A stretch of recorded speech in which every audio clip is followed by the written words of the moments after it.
Kaspar. Hello, everybody. Welcome to baseball.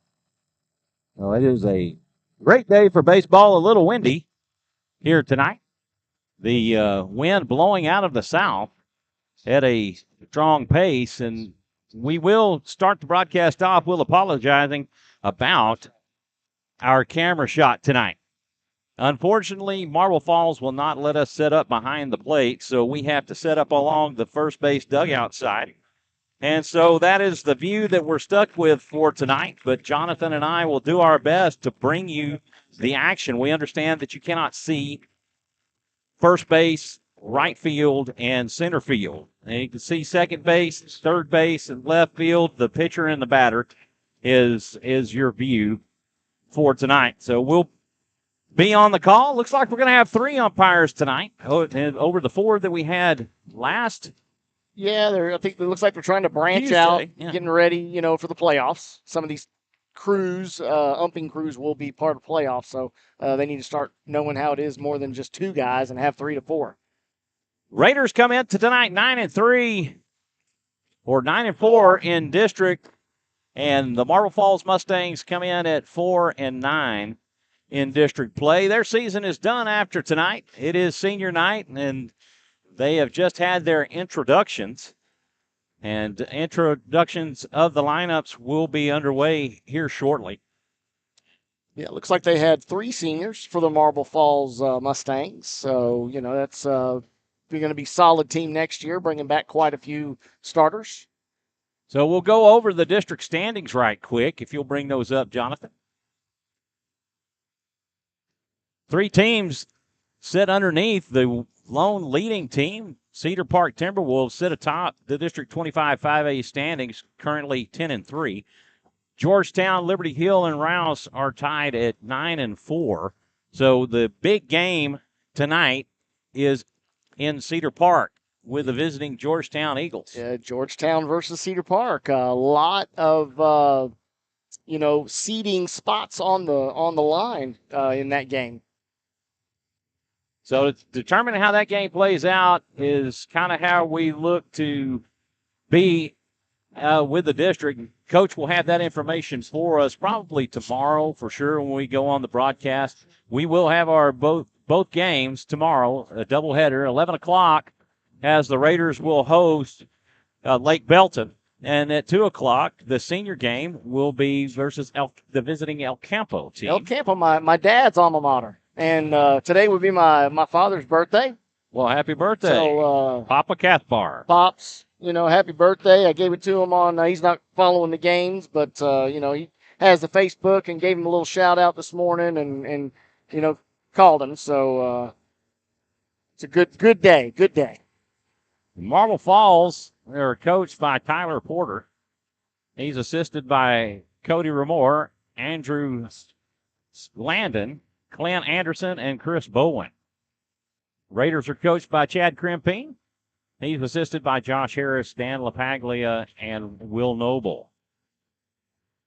So a lot of games in the district on tap tonight. We'll try to keep up with the scores as they become available to us and share them with you.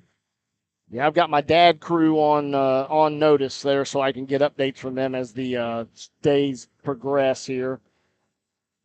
So we'll go back to the main video. And there we go. Coaches are meeting at the on-deck circle, or the home plate circle, rather. Marble Falls High School, nicely situated here in the Hill Country. For those of you familiar, or unfamiliar even, Bluebonnet Cafe is one of the local favorites and most notable for their outstanding pies, and Jonathan Kaspar can attest to that. Oh, yeah. The wife and I, she had it in her mind. She goes, she's never been to Bluebonnet. And so she's like, you know what? Hey, I'm taking a half a day off work. I'm going up early. I'm hitting Bluebonnet. I'm like, you know what? That sounds like a really good idea. And we came up, had some dinner. I normally do breakfast there. Breakfast is awesome. They have pancakes that'll absolutely fill a plate. So a single pancake is pretty much good enough. You don't have to do the triple stack. Right. But the pies. She had a lemon pie, and I had peanut butter. And it Peanut came, butter. oh yeah, and it came with some chocolate syrup to drizzle if you wanted it. Whew. Oh, it's so good. Sounds rich to So me. good. It was really good, folks. I like a good coconut cream or a They lemon have it. meringue. They have it. Yeah, they have it. No doubt. Got to have that nice creamy lemon meringue. My mother-in-law was always so good. She could not get a chocolate pie to turn out right. It would separate in the refrigerator, but her lemon pies were so good. Hey, Now, man, I'm never going to shy away from a chocolate pie. I'll tell you that. Oh, no. I mean, it still tasted good. Oh, sure It might not did. have held together, but Hey, it's not about the looks. It's going in your belly. The looks don't matter to me. you could almost eat her chocolate pie with a straw the second day.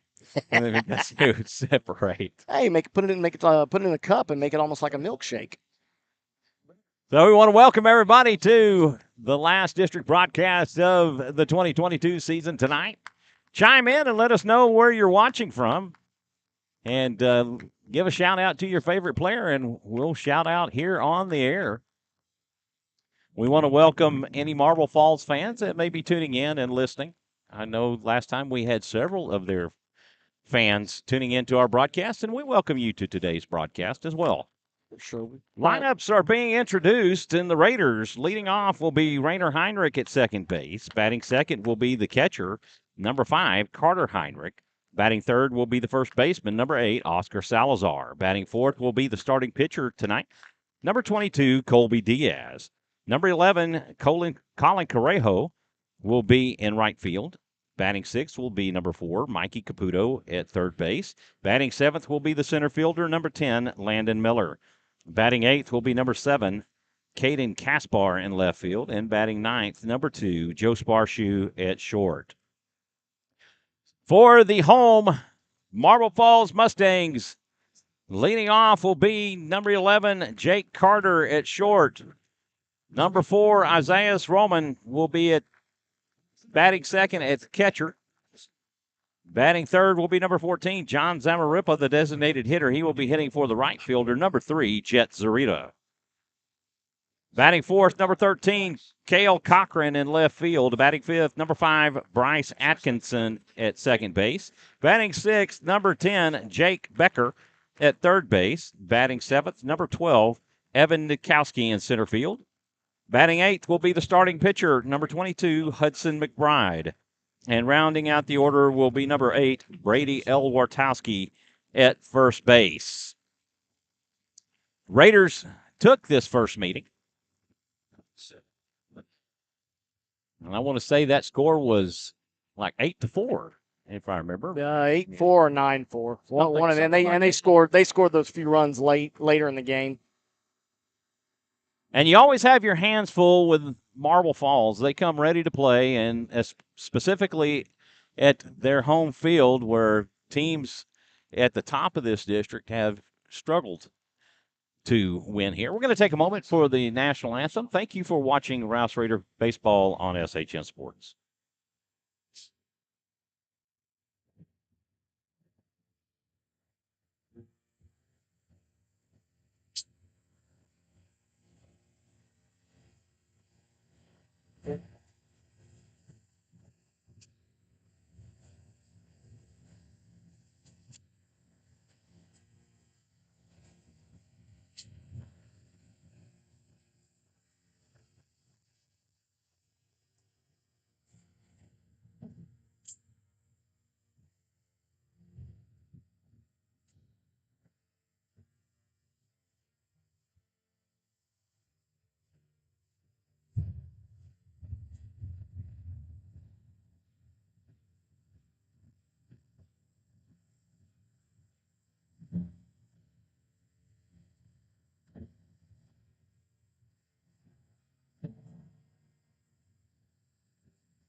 It's baseball time in Texas as we're ready to get underway here in Marble Falls. It's time to play some ball, folks. It's going to be a great evening. Hopefully the wind will die down. I mean, you're going to catch a lot of that in the mic. We're trying to control that as much as we can. Hopefully it's not too bad for everybody out there, and maybe we'll get a little die down on the wind as the game progresses. That seems to be the MO so far this season. I don't know that we've had a game yet where the wind has not played a factor. It has definitely been a factor all season long, as you mentioned.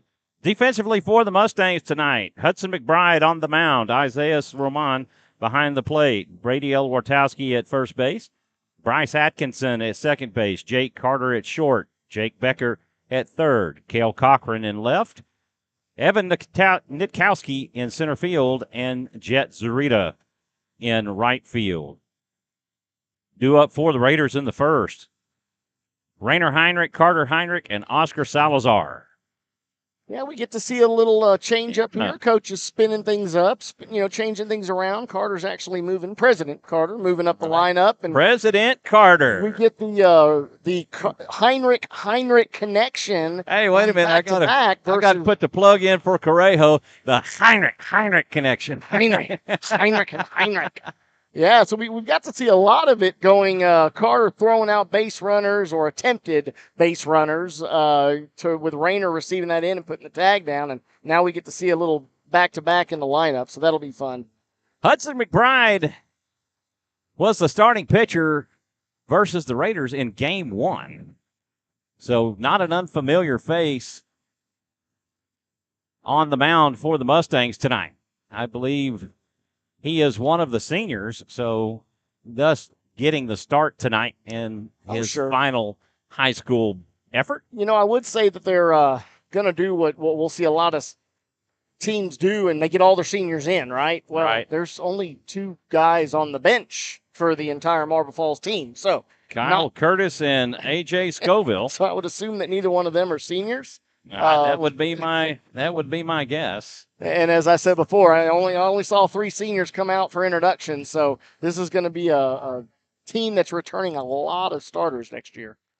His team will not be in our district next year, as we will move into another district, and we lose some other district opponents, Georgetown, I believe. Yeah, and Eastview. And Eastview, we will lose. Heinrich will take for strike 1 as McBride gets the outside corner. And we're underway here in Marble Falls. The 0-1 pitch, that's cut on and hit foul for strike 2. Yeah, we, as you were talking about, I think we're going to get Lockhart will be our trek next year, not Marble Falls. Right. So, unfortunately, we do have to get on the road and go a little bit further than what it is to get to Marble Falls. And in talking with Coach Crimpine, he feels that ball goes to the fence for ball 1, and that'll take the count 1 and 2. He feels that Lockhart and Marble are kind of interchangeable teams, right? Correct. And then your change-outs with Eastview and Georgetown, where we're picking up Kyle and, I believe, Buda Johnson, who we have a possibility of seeing in the first round of the playoffs next week. The 1-2, this is hit out to deep left field. Cale Cochran will make the catch, and that will retire Heinrich for out number 1. Had the wind not been blowing in so hard, that might have gone over the fence. It had a great trajectory, I'll tell you that. It wasn't like it was a routine pop fly by any stretch. I mean, it carried quite a ways, before the wind did decide to knock it down. Right. 320 down the lines, 365 to straightaway center. Carter Heinrich will take for strike 1. Oscar Salazar on deck. I don't know that Carter really approved of that first strike there. Another take for a strike, and that'll put him in an 0-2 count. That one he didn't move away from like he did the first time, but it definitely had some break. And if I remember, this guy has definitely got some good movement on that. Pitch in the dirt for ball 1. And much like his brother, he was in a 1-2 count, and he flew out to left.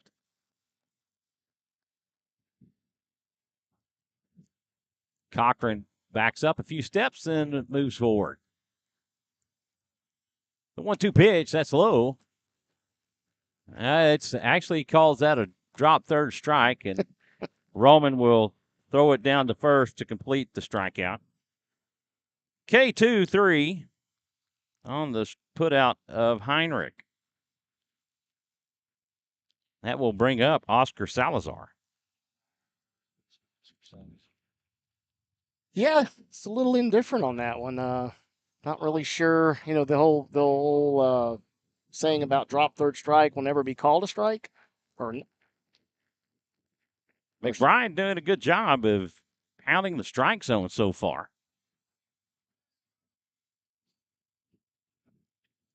He's gotten up on all three guys. First pitch strike. The 0-1, that gets by Roman to the backstop. And that will be an even count at 1. Yeah, I think, again, the last time we faced him and faced Marble Falls, same thing. 1-1 pitch, a swing and a miss, a breaking ball for strike 2. He did a great job of getting ahead of the batters early, as he is doing so far. And it was into the probably third inning, I think, before we broke it open and got some runs on the board. That pitch misses outside for ball 2, and I thought there for a second he was going to do it again. Yeah, going to pull the cord. And sorry, I said drop third strike. When the catcher doesn't catch the ball, they like to say that that's going to be called a ball almost every time. This is hit out towards right. Jet Zarita will make the catch, and that will do it for the Raiders in the first. They go in order.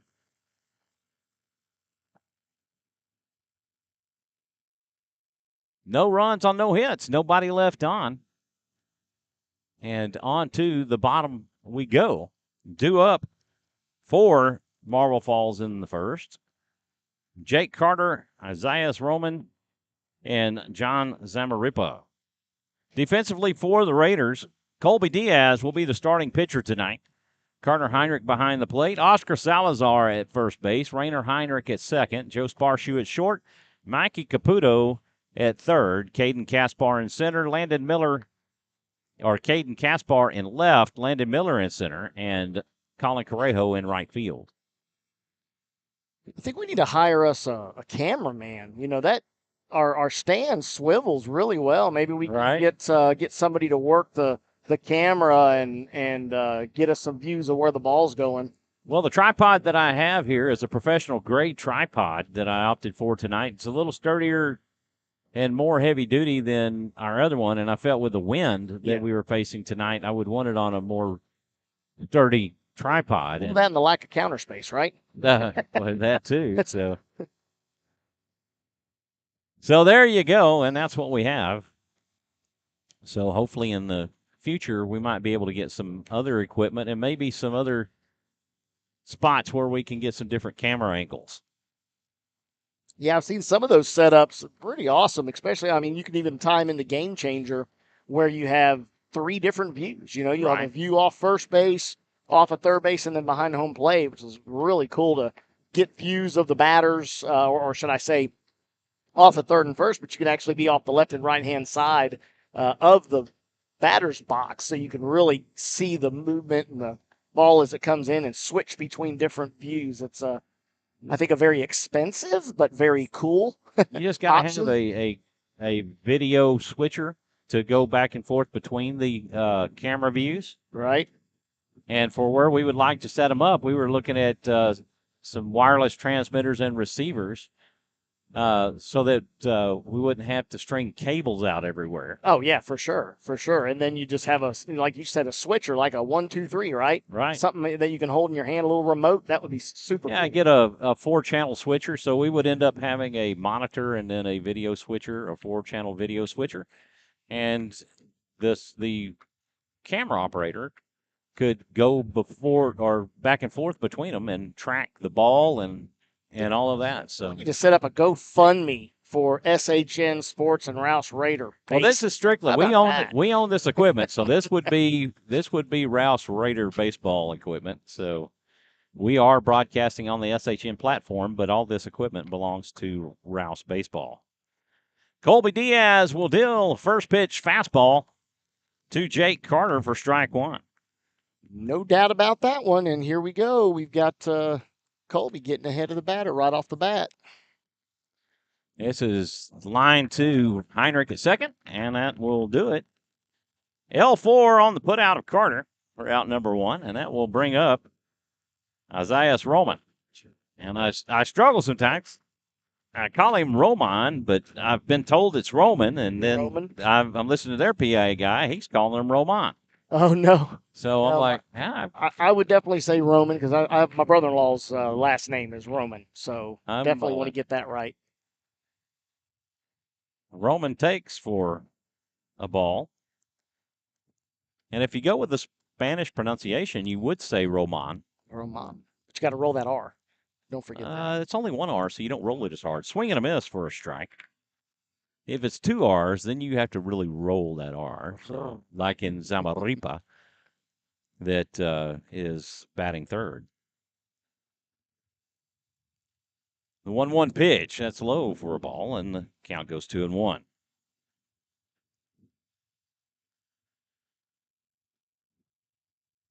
Tell him, Dad. 350 down the power alleys. So there's your Lou, I can hear you, but line. the people outside on the air can't hear you. You're good. Roman takes for strike 2, and that will even the count up at 2. We got Lou Diaz, Colby's dad, chirping at him a little bit already. Lou will be on the broadcast with us for the first game. A swing and a miss, and Roman is retired. That will bring up the designated hitter, John Zamaripa. There it is. There's the R's. There's the R's.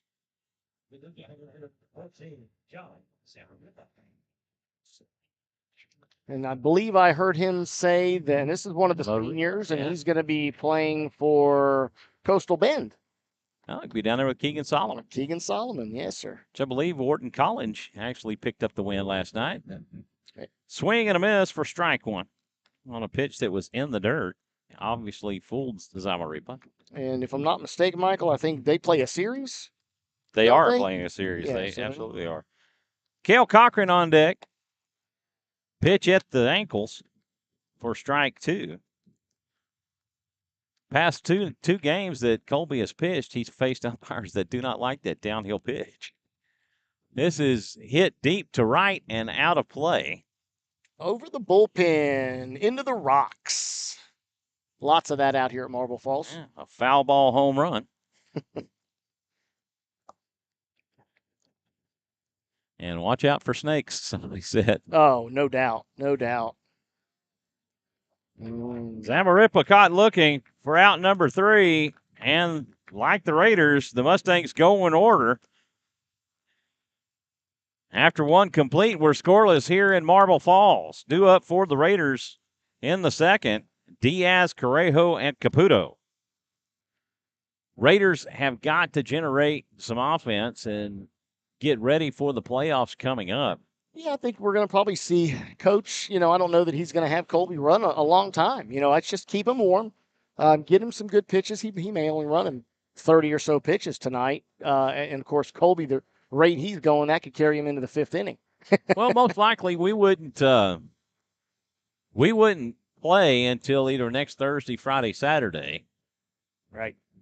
As the playoffs will start. Yeah, so I think he may get a lot of work. I mean, Oscar obviously just went Tuesday, so he's not going to see anything tonight, but I wouldn't doubt that we may see some Colin. For sure, get some Jack Knight in there, Blake Gonzalez.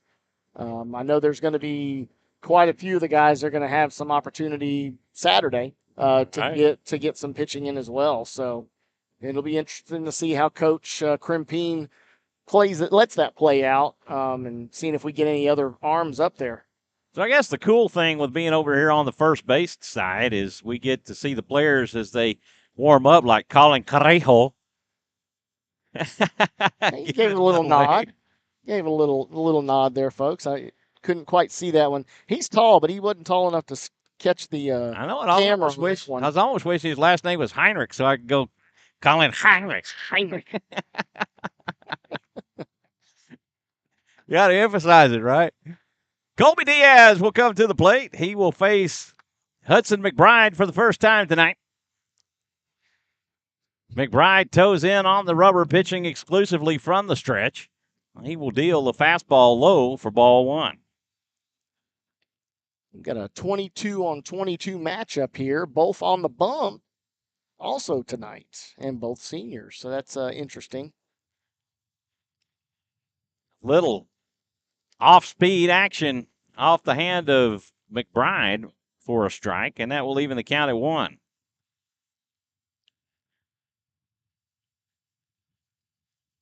The 1-1 pitch. That's cut on and lined to Becker at third base for out number 1. Tell you what, he didn't miss that at all. I mean, he absolutely tattooed that ball, folks. That was a frozen rope, as they say, to third base. To the point where the third baseman thought it hit his glove so hard that it bounced out. He had to look back to his glove to see if the ball was still there or not. Colin Correjo will come to the plate, batting from the left side. Mikey Caputo on deck. First pitch from McBride. That's cut on and lined over to second. Atkinson has it to throw to first for out number 2. 4-3 on the putout of Correjo. And that's only the 4th pitch of the inning for McBride.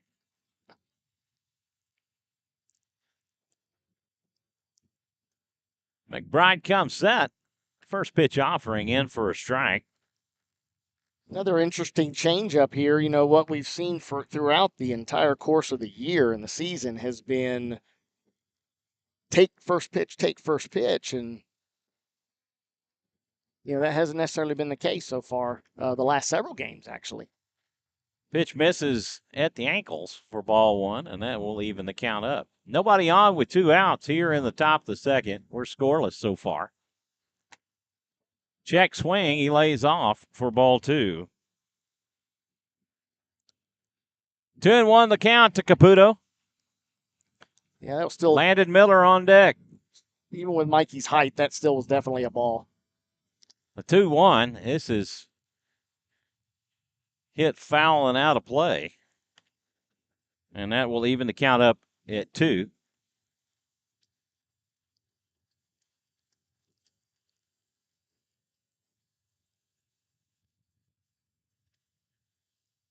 Deuce is wild for Caputo. 2-2. That's outside for ball 3, and Caputo works it into a full count. Making up for the first 2 batters that saw very few pitches, and he's definitely working this one a little bit. Umpire instructing the Raider players to get back in the dugout. To get in the dugout, yes. The payoff pitch, that is popped up, and it is playable. El Wartowski under that. El Wartowski will make the catch, and that will do it for the Raiders in the second. They go in order for the second time.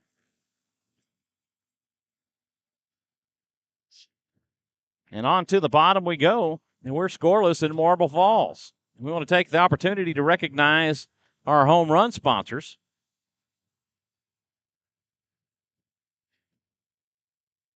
We want to recognize the Recon Shop. Hey, does your vehicle have hail damage or even pesky door dings? The Recon Shop is here to help. We're conveniently located in Cedar Park, and you can get in touch with us at 512-290-HAIL. That's 512-290-4245. Check out our banner by the concession stand. We would love to walk you through the hail damage claim process or remove those pesky door dings, restoring your vehicle's value. We are your local paintless dent repair specialists, and to learn more about our service, visit our website at thereconshop.com. Austin Summit Group Realty is proud to support Rouse Raider Baseball and their amazing group of boys and coaches. ASG has been in business for over 22 years and has been ranked in the top 10 by the Austin Business Journal year after year. If you need help with anything real estate related, please call Mike or Chrissy Caputo at 512-671-HOME. That's 512-671-4663. There'll be a pop quiz later, everybody. Make sure y'all have those phone numbers written down. Due up for the Mustangs in their half of the second, Cale Cochran, Bryce Atkinson, and Jake Becker. Cochran batting from the right side as he comes to the plate to face Diaz for the first time tonight. Heinrich gives the sign. And the first pitch in for a strike. So isn't there's a Becker on Cedar Park's team, isn't there? I believe there as is. well, spelled the same way, too. Ethan Becker. Fastball misses high for ball one. Did you see Cochran's eyes light up whenever he saw that ball coming in that fast? Breaking ball misses for ball two.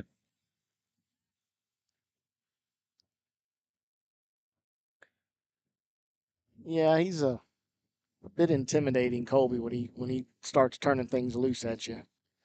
Fastball fouled off for strike two, and that will even the count at 2-2.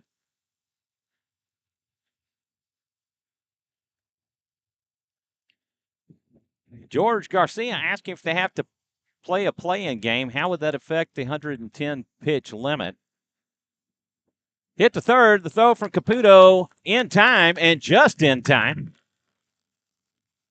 Great stretch from Oscar Salazar there, folks. Yeah, sorry, and you're not able to see that, but that was a bang play, and Oscar really got out there and was able to make a low rolling yes grounder to Caputo, and he was lucky to get it and make the throw to first in time. But the 110 pitch limit, George, is in effect no matter what. So you're faced with that limit. That pitch swung on and missed as Bryce Atkinson stands in. So we will know how everything seeds out tomorrow, and we'll let you know in tomorrow's broadcast for sure. A swing and a miss for strike two, and Atkinson an 0-2 count.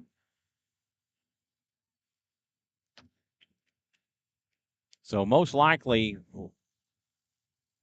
as we mentioned previously, that pitch misses down and away for ball one. We would not begin playoffs until as early as next Thursday, most likely. I could be wrong, but swing and a miss as he chases a high fastball from Diaz for out number two. And that will bring up the third baseman, Jake Becker, who made that outstanding catch on that line drive off the bat of Colby Diaz. Oh yeah, that was a make sure you're in the right place at the right time, defend yourself if it's right at you, but it was definitely glove side. So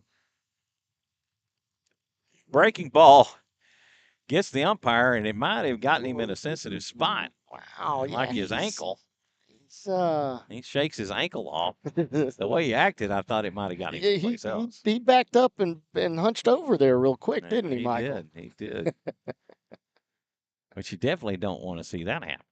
Well, no. Not if you want to get calls going your way, and that's one way to really upset him. Just like, looking back at him if you didn't agree with one. That's another way. But if you don't defend him, they can take that a little personal sometimes.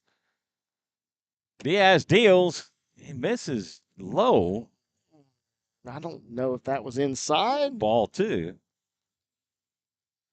I didn't really see much movement from Heinrich there. It was fouled off for a strike.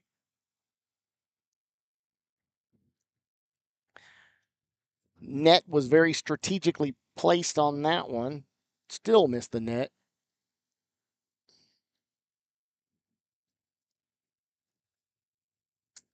Pitch misses down and away for ball three. And Becker finds himself in a 3-1 count. Definitely a green light situation. You got to figure Colby's going to come right at him. Fastball, this is hit foul. And we'll work the count full. So that gives Colby a little more to play with right here. Yeah. Oscar gave that one a chase, but unfortunately was a little low to be able to run under that and have an opportunity at it.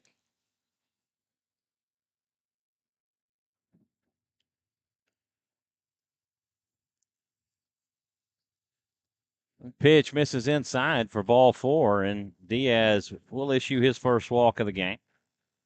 And the Mustangs have the first base runner on board of the night.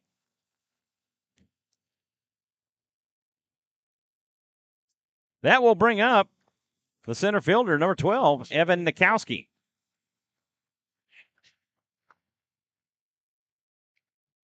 Throw over will not be in time as Becker gets in standing up. Yeah, not quite a big lead on that one.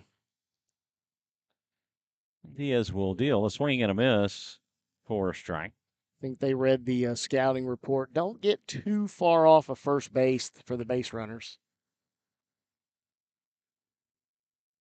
Diaz from the stretch. Breaking ball. It is hit foul and out of play, and I'm relying on Jonathan Kaspar to protect me since he's standing over. I did. I looked up just to make sure, and I'll tell you what, somebody's nice Porsche Cayenne SUV almost got crushed by that foul ball. A check swing, and he's able to hold up for a ball, and that will go 1-2 on the count to Nakowski. Oh, yep, and there they go, and they're moving. Somebody was in that car, so swing and a miss for strike 3. Yeah. And that will end the Marble Falls second. They get no runs on no hits. They leave one, and after 2 complete, we're scoreless in Marble Falls.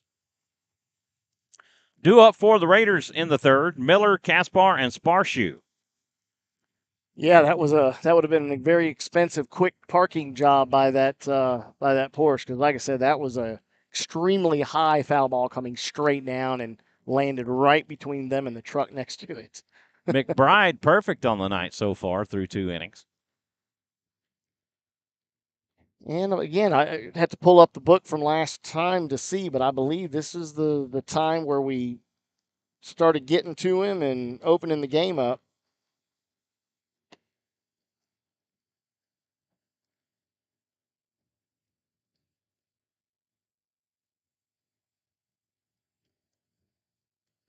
So, according to Coach Crimpine, the whole reason the umpires came out and forced and with 4 at that Cedar Park game, that's by choice of the umpire association.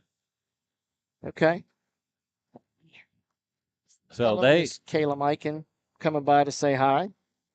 Well, hello. Coming to check out her beau. Come check him out. So, sorry, Crimpine and it was coming out in 4 umps by choice. So yeah, that was the umpire association. So obviously they're trying to get ready for the playoffs. So I think that's what they were doing is why they're having more umpires in these last 2 games. Yeah, because I mean we've if memory serves from last year, I mean obviously playoffs you're going to have 4 umpires, minimum right? 3, but normally 4, just to obviously give multiple extra sets of eyes out there so that hopefully you don't miss a play because you've got somebody trying to cover left side of the field and a play's on the right side of the field and you can't get over in time. McBride deals inside to Miller for ball 1. Little off-speed pitch. The 1-0. He goes back with the off-speed down the middle for a strike, and that will even things up.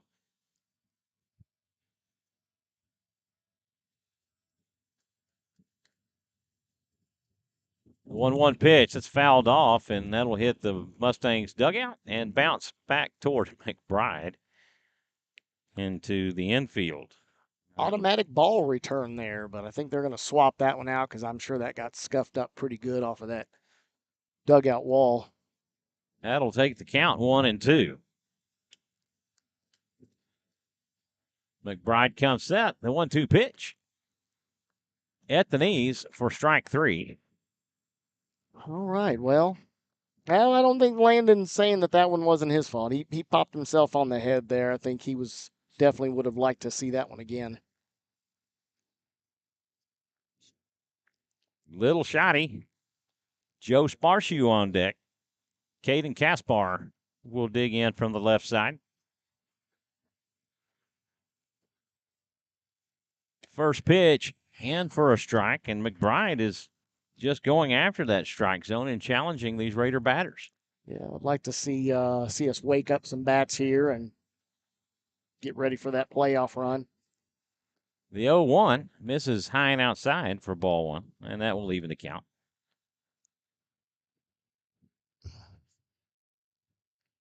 Yeah, we can hear the dugout giving Kaspar a pep talk, telling him to go the other way with it, especially on that kind of pitch. A lot of chatter. This is popped up and hit out toward right field and falls fair. And the Raiders will pick up a double in their first hit of the night. All right. Hey, the wind helped us on that one. It did. It held that ball up. Yeah, I mean, it held it enough and then over the infield and then obviously gave it a nice. Rita could not get to it in time. He made a great diving effort for it, but unable to get to it.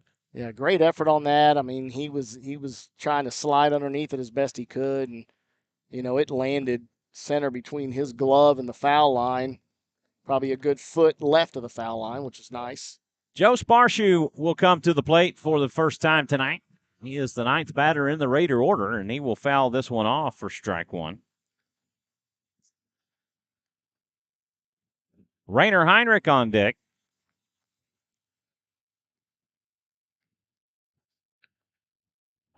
Nothing in one, the count to Sparshoe. McBride comes set. The pitch high for ball one. Kaspar looking for that opportunity. Anything that fumbles off that glove of the third baseman, he'll be taken off, I'm sure.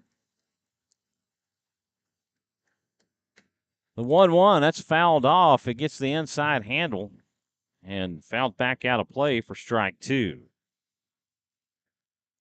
Yeah, Joe dropping that sight line a little bit. You're hearing his buddies again in the dugout coaching him up, and I mean he's really taking big strides at that. And when he does, it lowers that eye level. He just drops the bat just enough.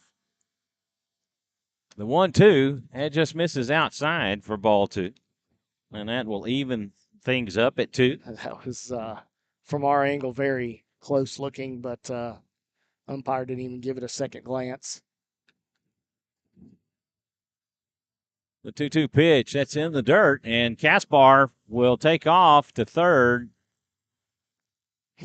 Roman not able to get to it in time, and Kaspar kind of fell asleep there for an instant. Yeah. Wasn't paying attention, noticed that it went to the backstop, and then he was like, oh, I got to go. Yeah, I think it was a matter of not really noticing how far that ball got away from him because he was had a bad angle around the pitcher.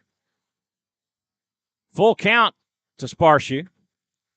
That will then be in the dirt for ball 4 and put runners on the corners.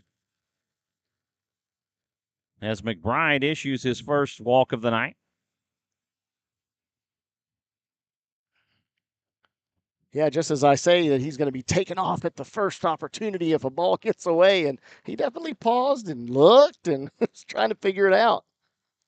Heinrich will come to the plate. He's 0 for 1. He flew out to left his first time up. A little more stress on McBride with runners being on the corners. First pitch in for a strike.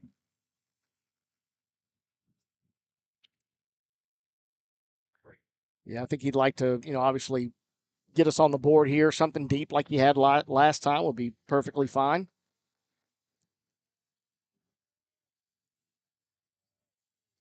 The 0-1 delivery, that misses low for a ball, and that will even things up at 1.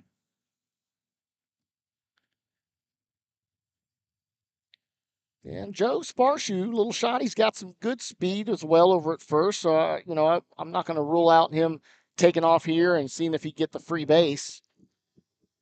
McBride comes set, and Heinrich will foul this one out of play off the top of one of the structures nearby for strike 2, and he's in a 1-2 count.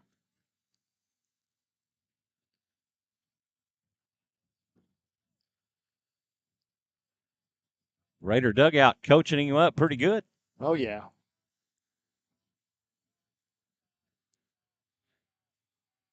The 1-2 pitch. This is lined down the left field line. Foul.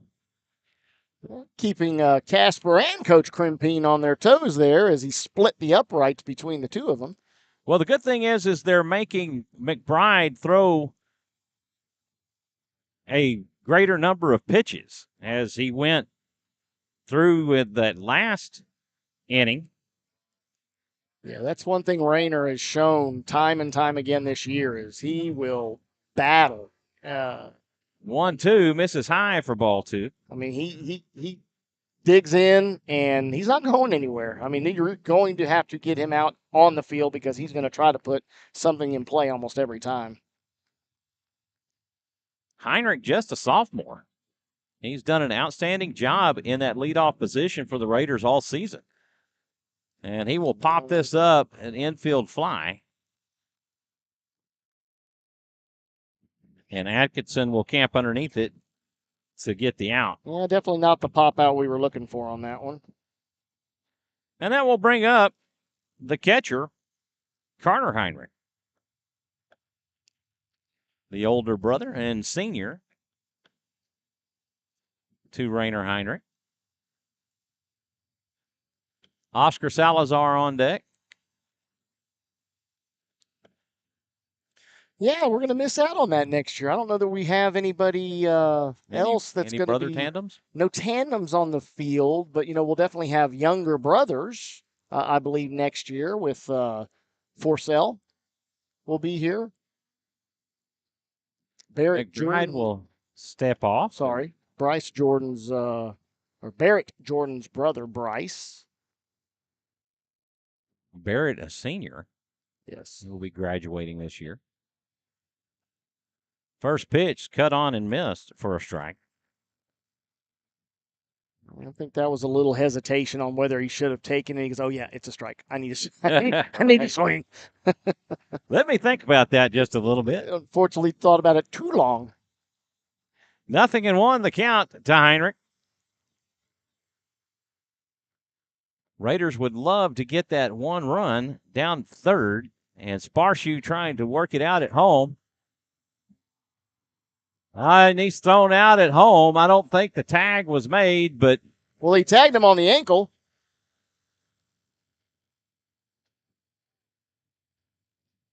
So that is going to be caught stealing. That will go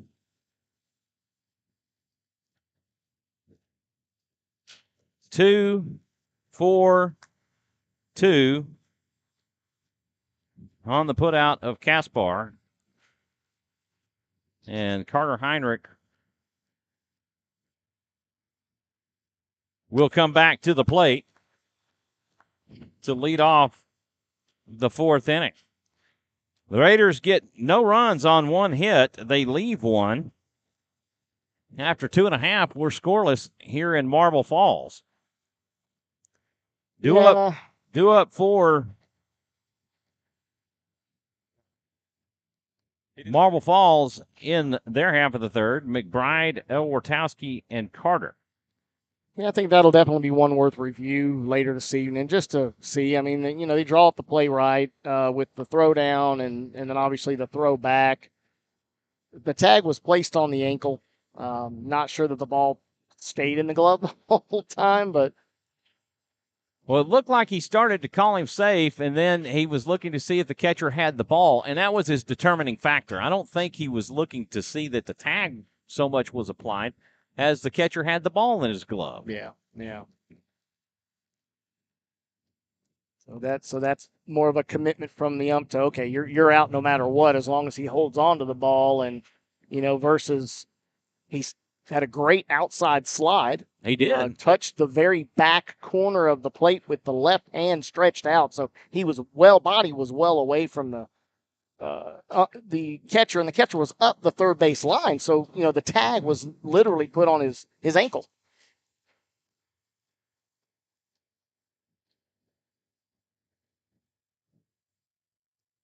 It's okay. It's early ball game. Marble Falls is always a tough out at home, and so the Raiders have their work cut out for them tonight.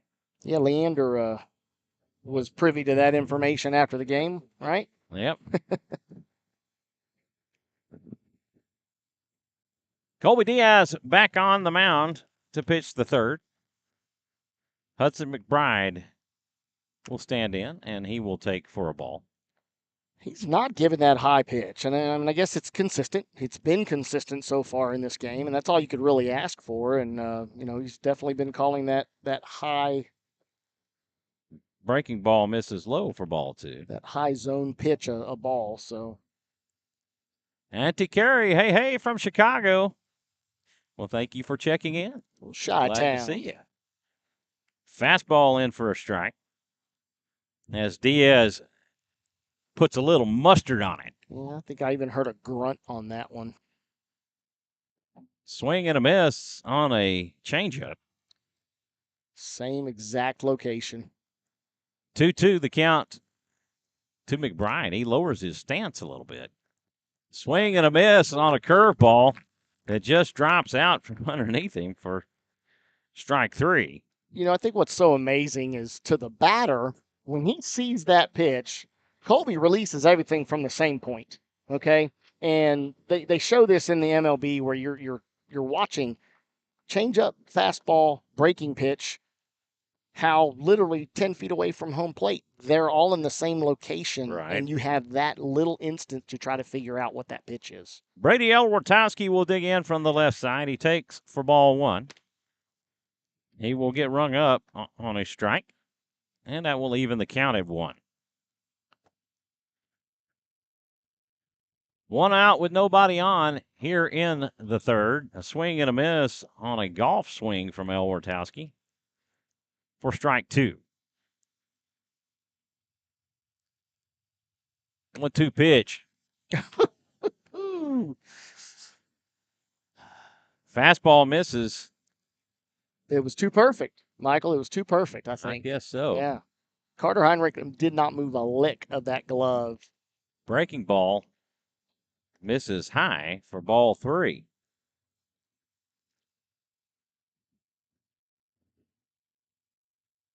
Payoff pitch. That misses low for ball 4, and Diaz will issue his second walk of the night.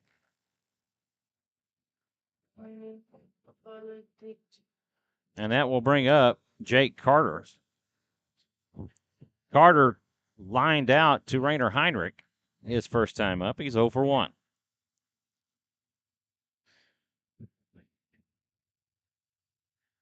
Diaz will deal the fastball for a called strike.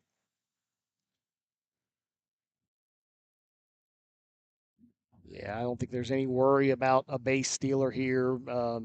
Brady is a very, very big man over there at first. Carter takes for strike 2 and quickly in an 0-2 count. 1 on with 1 out for the Mustangs. It bounces in the dirt, and Elwartowski heads to second. The throw will not be in time, and Elwartowski will have a stolen base. That stayed close to Heinrich. He just lost sight of it. Yeah, bounce right up and high, and when it goes high like that and gets out of your view, it's really hard to know, did it go past me, left or right? This is popped up and playable. Rainer Heinrich will make the catch, and for the second time, Rainer Heinrich has put out Jake Carter.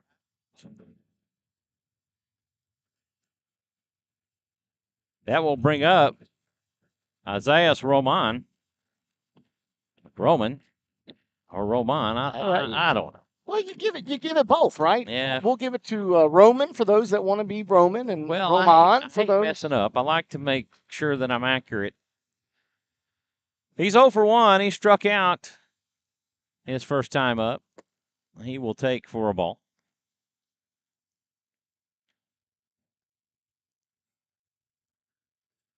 One and 0 the count. Runner at second.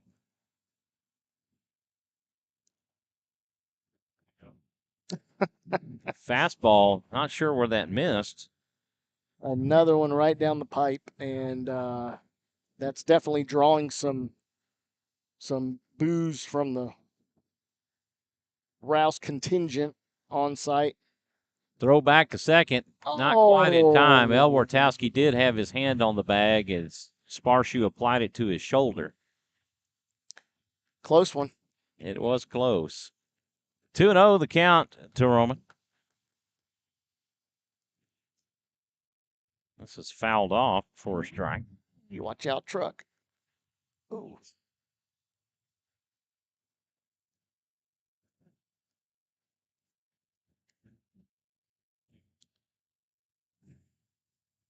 2-1 the count. Diaz has the sign. He toes in on the rubber. The 2-1 pitch. Fastball in for a strike. And that doesn't look any much different than the first one that he didn't call. You know, about the only thing I can really say is that did look closer to us, so more to the right half or outer half of the plate. Maybe those were missing inside, and we just can't see it. The 2-2, check swing and a miss. I almost thought he wasn't going to call that one either. Actually, I think he rung you off on strikes. He checked his swing. Yeah, I think that was, it was strike, again. Strike, not looking. Carter framed it, didn't move a lick, and held it there, and I waited to hear it, The Mustangs get no runs on no hits. They leave one. And after 3 complete, we're scoreless here in Marble Falls.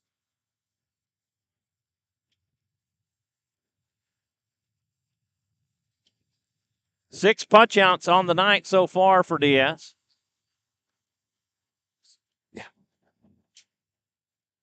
Due up for the Raiders in the 4th. Heinrich, Salazar, and Diaz. Yeah, we'll see if we can't, pick up where we left off. Obviously, at least getting some base runners again, like we did. We had a great opportunity last inning, and didn't quite get away with a run there, but we obviously shown that we can get to the batter or to the pitcher here. Well, the Raiders are definitely deeper in pitching than the Marble Falls Mustangs, and if they can get through McBride to their next pitcher, then the odds favor the Rouse Raiders. For sure. McBride is the ace of their staff. Looking at the numbers on behind the home plate circle, McBride is one of the seniors. There's 4 of them. I did get an update. 3, 10, 14, and 22. From a couple of my other buddies that are dads on other teams, and Georgetown currently is beating Cedar Park 5-0 in the 3rd. Yeah, there you go. So again, more parity in 25 5A district. There's a ton of it. The top 4 teams could beat either one on any given day.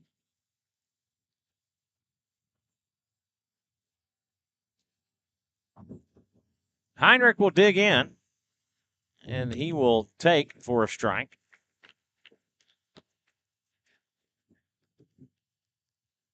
Heinrich or McBride has been solid on getting those first pitch strikes all evening. Second pitch misses high for ball 1, and that will even the count at 1. That is the biggest thing you can ask as a coach is, go out there, get ahead of the batter every time. Pitch outside for ball 2. And again, I didn't see him move a lick either, the catcher, and he just doesn't like that pitch, I guess. The 2-1, this is in on the hands and fouled back out of play, and the count will even up at 2.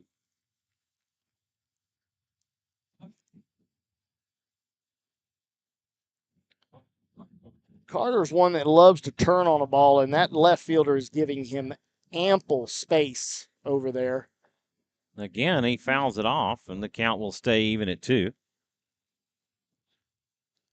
Can shoot something down that left field gap. It's a stand-up double all the way. The 2-2 pitch, that misses. No.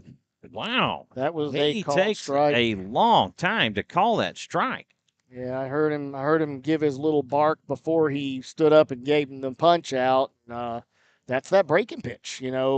One thing that he's got is works that back towards the batter, and it breaks sharply over the plate, or at least close enough to the plate to get called a strike.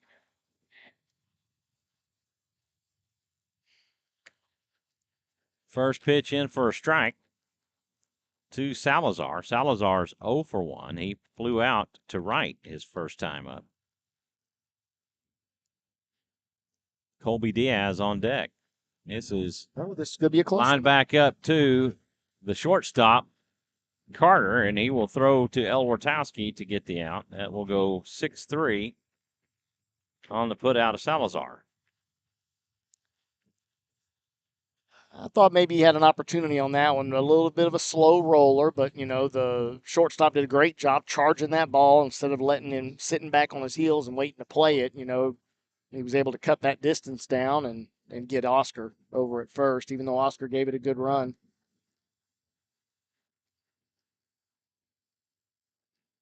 First pitch in for a strike.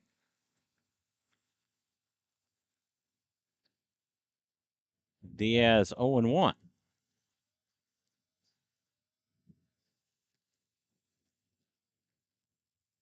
Wow, I'm surprised. That was down below the knee, and he calls it a strike.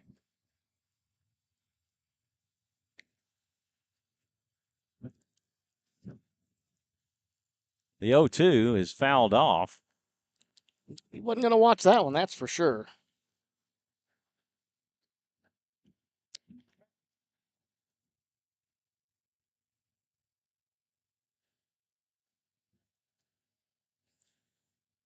Nothing in 2, the count to Diaz.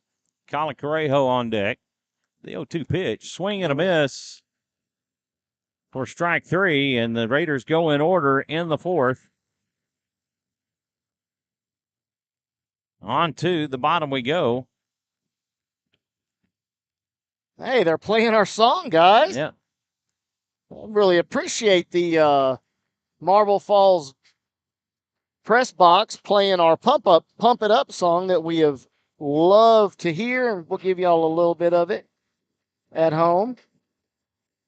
Well, we got to be careful with that because then we run into copyright infringement. Just a little bit. Yeah. Just a little bit, Michael. Just a little bit there.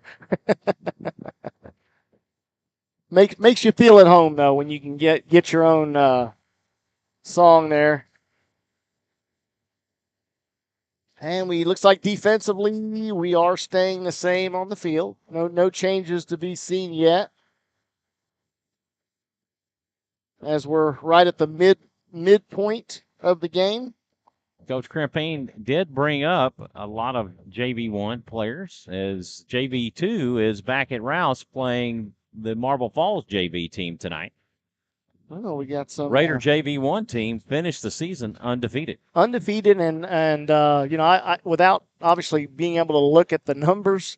Or undefeated in district. Yeah, I think they were they had over a double-digit lead on average, I believe, in almost throughout the season. It was unbelievable, the offensive output that they had all year long.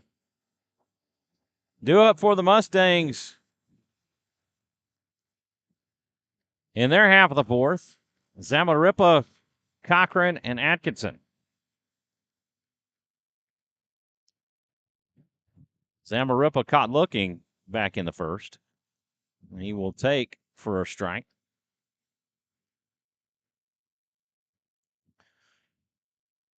Yeah, a little Bagwell-esque swing and a miss for strike 2. Stance in the box there from Zamarripa. The 0-2 pitch, a breaking ball in for strike 3 call. And Zamarripa caught looking for the second time in a row. He wasn't really too happy with that either with the home plate umpire. That will bring up Cale Cochran. Cochran grounded to third his first time up, a slow roller to third. Caputo threw him out at first. First pitch misses low for a ball.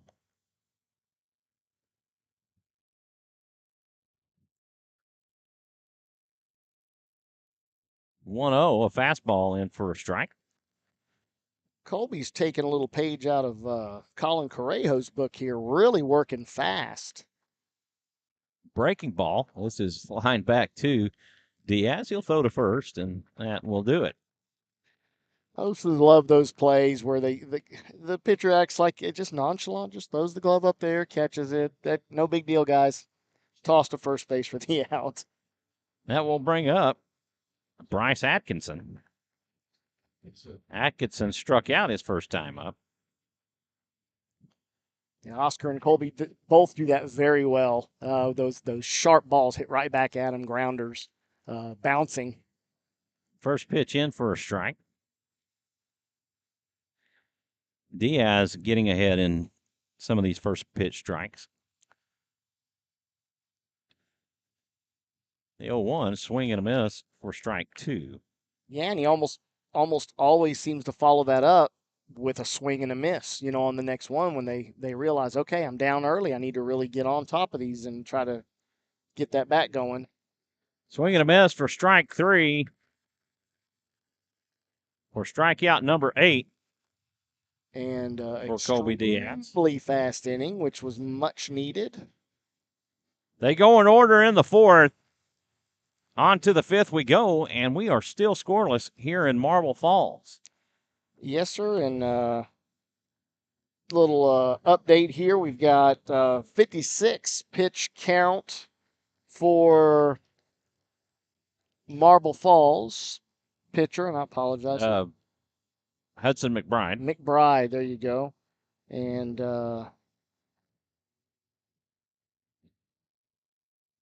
from Colby is at 59 pitch count. Due up for the Raiders in the 5th, Correjo, Caputo, and Miller.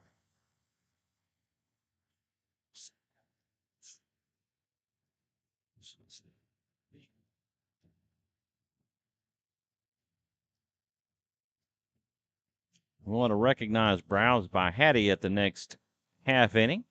Recognize one of our other sponsors.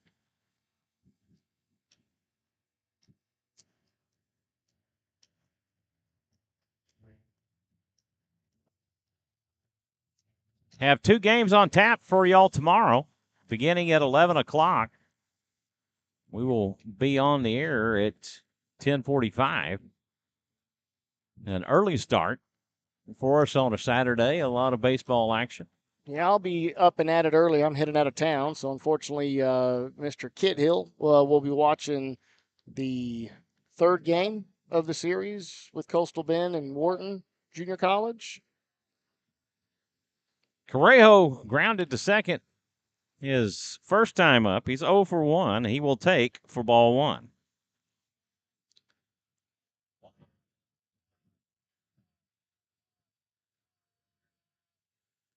Pitch outside for ball 2. Same exact pitch, mirror images of each other.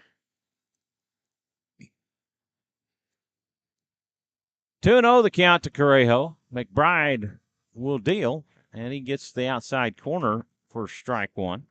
And we'll take the count 2-1.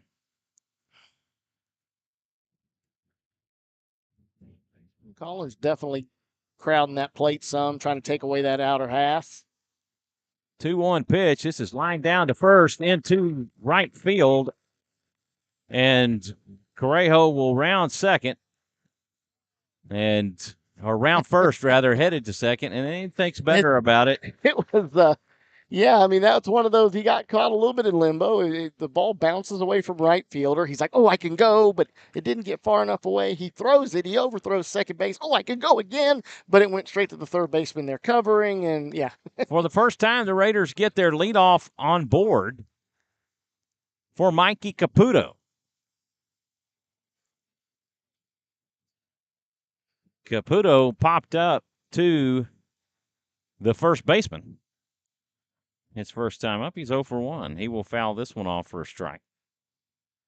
Going for the bunt. That was, talking with Coach Crimping, too, there was some frustration with being able to lay down the bunt on Tuesday night. Yeah, there was a lot of practice, is my understanding, from an inside source that was part of that lack of getting bunts down during that game against Cedar Park. They definitely put a lot of work in on that, and this is actually the first opportunity. With the last base hitter getting a double, there really was not a bunt situation there. Okay, it's fouled ball. There was some concern that they were going to call him out of hitting the ball or running into the ball in fair territory. Huh. Okay. So I believe that was the discussion going on.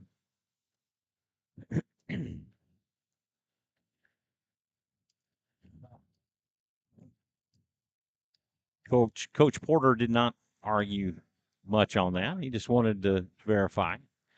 And he will lay this bunt down. McBride has it to throw to first in time, but it will go as a sacrifice. Great execution. Great execution there. And that will bring up the center fielder, Landon Miller. Miller, a strikeout victim his first time up.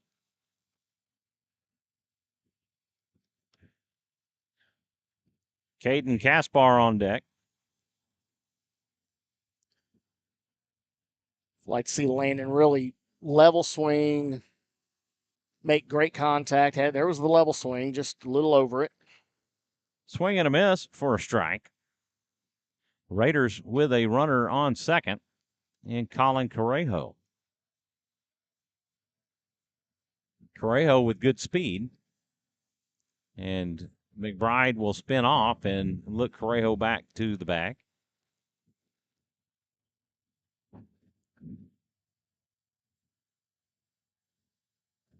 McBride comes set and checks Correjo back at second. Will come home. This is Towering. a towering high fly ball. And Nakowski will camp underneath it and make the catch. 2 away as Caden Kaspar will come to the plate. Kaspar is 1 for 1 with a double. And he was thrown out at home, attempting to steal home. Yes, sir. Joe Sparshoe on deck. Like to see a great opportunity here. Got a runner in scoring position. First pitch to Kaspar outside for a ball. See good contact here. Find the grass out there and see if we can't get Colin around the bases here.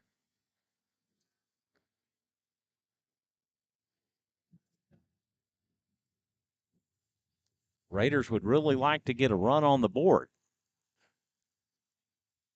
Kaspar will show bunt and lay off for ball 2. Interesting that he showed bunt.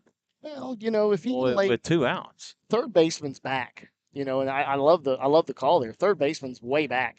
He bunts something up the third base line. Third baseman's going to have to make a hard throw.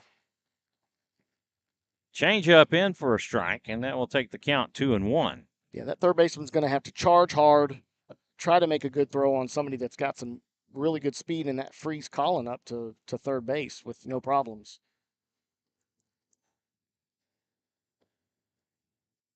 McBride takes a long look in, and the 2-1 pitch, that is hit foul down the left field side. And that will even the count at 2. And a similar opportunity there, trying to drive the ball the other way. Deuce is wild to Kaspar.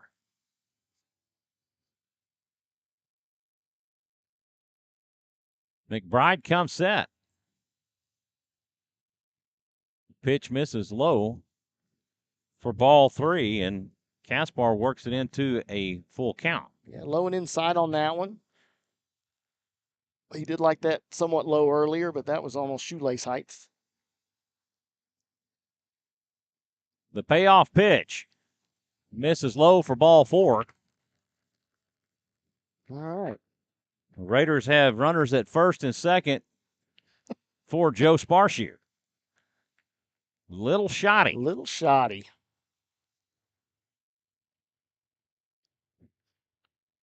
And we're going to draw a visit here. Rainer Heinrich on deck.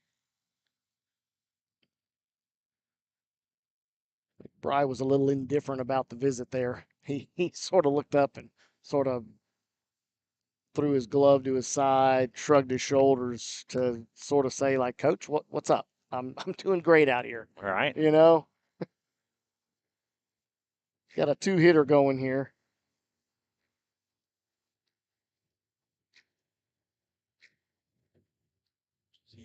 And as and I'm about to say, as always, the ump's going to make his quick little visit over there to let him know, hey guys, speed it up. But they're pitching coaches are all the way already headed back to the dugout.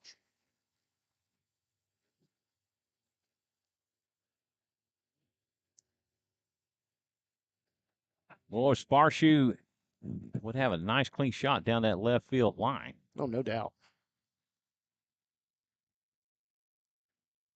Sparshoe drew a walk his first time up. He's 0 for 0, and he'll take for ball one.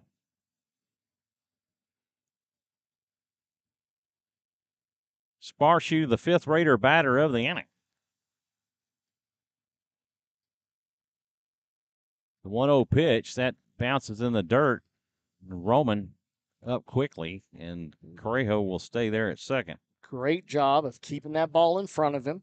You know, it definitely got away, but it was always in front of him, which allows him to really see what the runners are doing. So it's textbook for a catcher right there. 2-0 the count to Sparshoe. The 2-0 pitch. That's just outside for ball three. 3-0 the count to Little Shotty. Very, very patient at bat here from Joe Sparshoe. It's very nice to see. 3-0, that's in for a strike. It paints the outside corner for strike one. 3-1 the count to Sparshoe. Yeah, for sure taking all the way there. No reason to swing at something that misses low for ball four, and that will load the bases for Rainer Heinrich. Yeah, like I say, no reason to swing at that. You know, with the 3-0, take it all the way. You know, if he throws a perfect strike, you expect that to happen, but you're not putting a swing on something, possibly hitting a dribbler and ending the inning when the next pitch is a ball.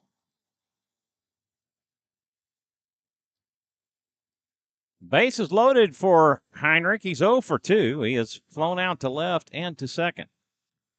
This is hit deep to left, and Cochran will get over to it, and that will do it, and that will end the Raider threat. They get no runs on one hit. They leave them loaded. After 4.5, we're scoreless here in Marble Falls. And that hit right there was a exact spitting image of his first at bat. I mean, to the point of left fielder turned and ran, realized the ball was being held up by the wind, was able to turn around, settle underneath it for ultimately a routine out, but not without a little drama with him having to turn and run, realizing it was hit very well. Yeah, if he'd hit more toward the foul pole, that would have gone over the fence. For sure. You know, that was definitely cheating more towards left center. Deeper part of the field, not crazy deep, but obviously enough, you know, because he was probably, as they would say, warning track power on that one, you know, touching about 340, 345 probably. And the wind is starting to die a little bit, so that'll be, you know, if we get some more of those, see what happens. Due up for the Mustangs in the fifth, Becker, Nakowski, and McBride.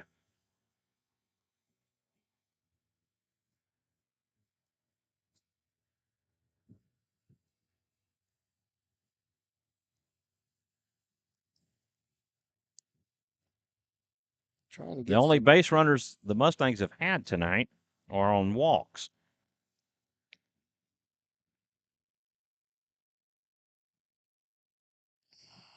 Yeah, I mean, you know, Colby's settled in nicely. Obviously, sprinkled some balls in there, some suspect calls, but we're going to get that in every game.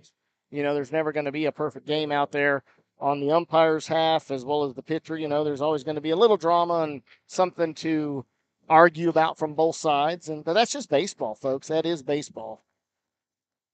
Becker will come to the plate. He drew a walk his first time up. He will take for ball one.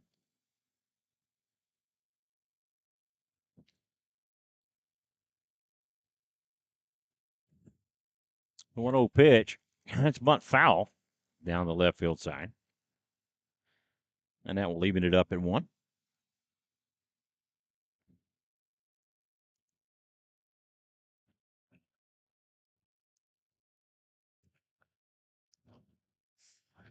It was sort of a lay it down and take off running and see if he could draw the bad throw from the deeper fielder, which is obviously drawn Caputo in.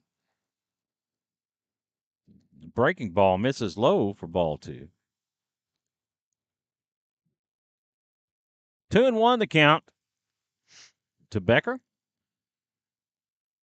2-1 pitch. Fastball misses inside for ball 3.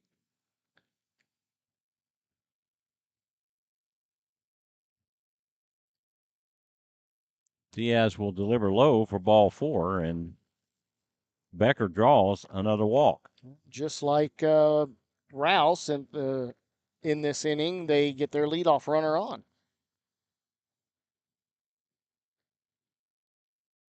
That will bring up Evan Nakowski.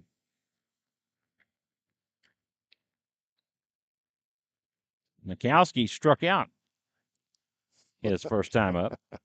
Throw over to first, not in time. Little snap throw there by Colby, seeing if he can catch the runner sleeping a little bit, snoozing. First pitch, swing and a miss, a fastball for strike 1.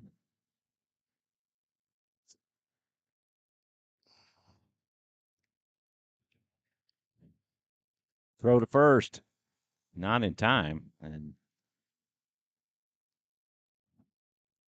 Becker thinks, you know what? That guy can really throw. Oscar's letting him know it's close, too, by putting a good tag on him.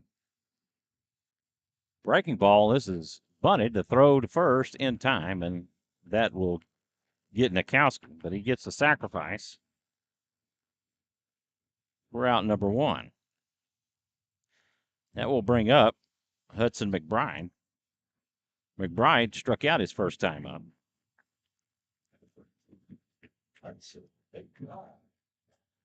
And again, similar situation, advancing the runner. I mean, literally, we're looking at same situations here. Diaz will deal a fastball cut on and missed for strike 1.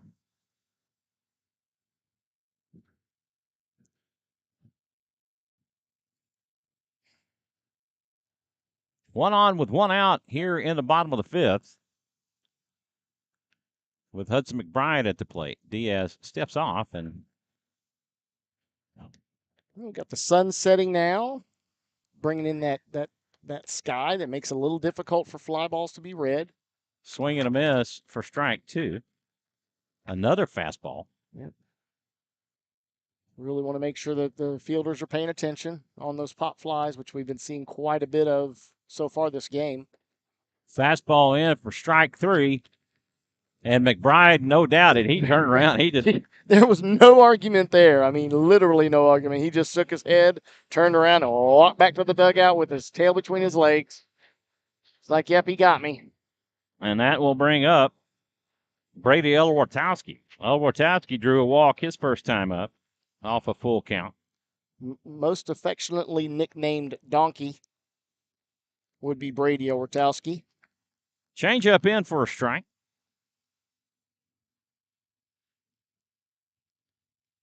Very big guy. Fastball misses low, and that will even things up at 1.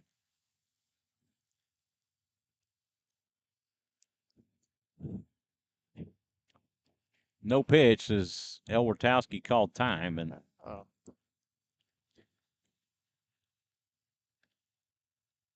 a slow roller over to Carter, and he will keep his on-deck fielding percentage up. Yeah, that was Colby had to sort of, he saw the time sign up by ump and sort of, I got to finish the throw and just sort of lobbed it in there.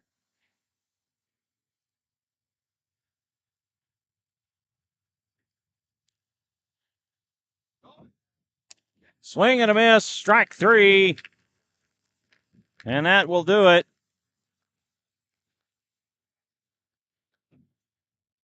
Mustangs get no runs on no hits. They leave 1. And after 5 complete, we're scoreless here in Marble Falls. Yeah, coach not really happy. I mean, there was a little, obviously you're always taught as a pitcher, finish your pitch.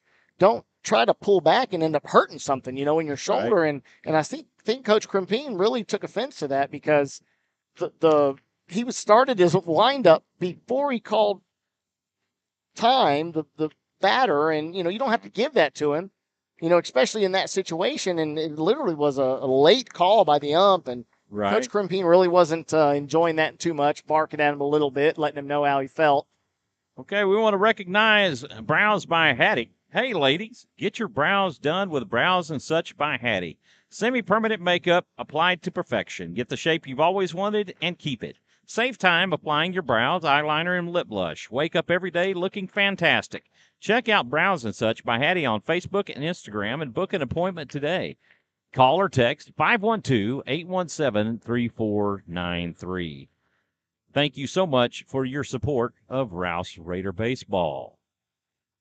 Hudson Mcbride back out to pitch the sixth, and due up for the Raiders, Carter Heinrich, Oscar Salazar, and Colby Diaz.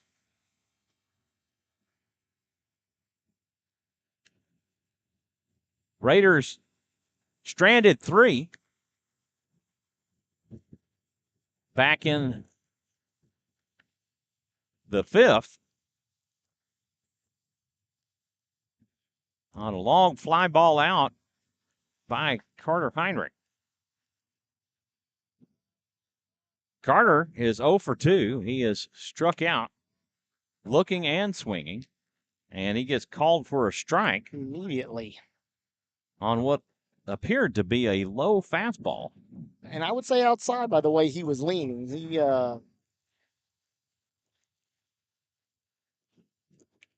It's one thing a catcher definitely understands is, plate position with the ball, and he was leaning towards the outside and got the strike called against him.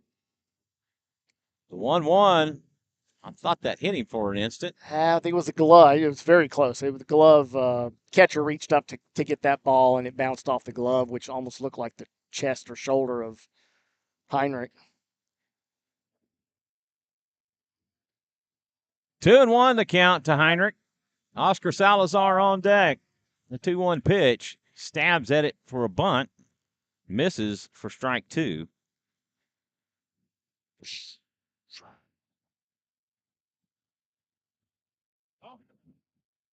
2-2 count to Heinrich.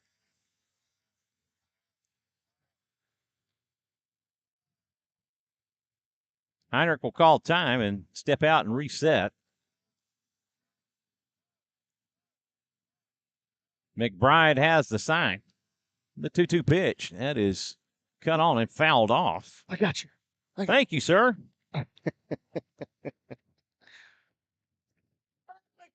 That wasn't close, folks. I was guarding Mr. Michael here. Sitting in my pink chair.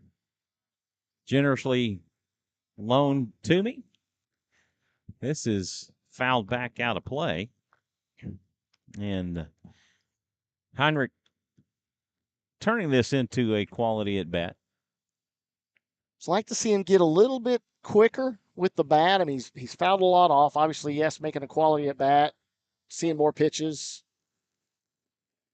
And then he gives him an opportunity He gets caught to do that. looking for the third time. For out number 1.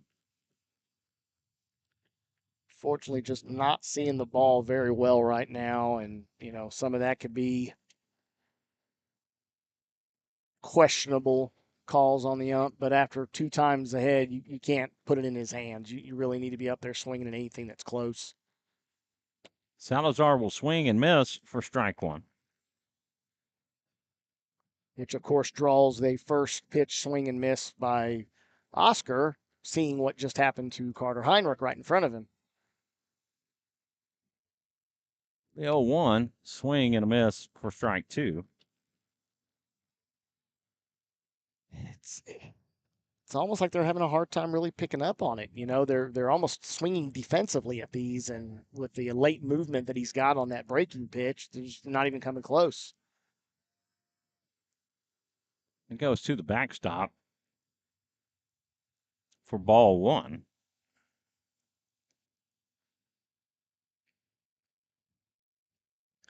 Colby Diaz on deck.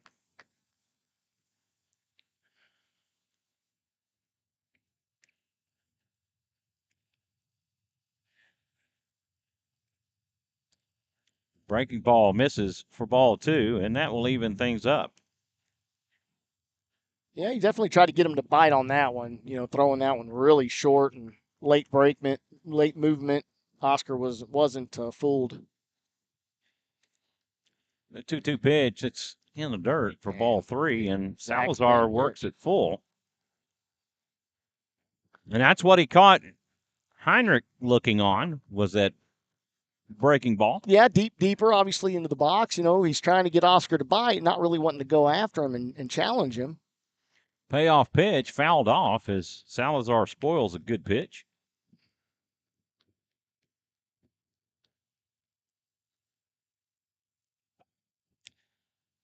Getting over the top there, but was able to catch a piece of that.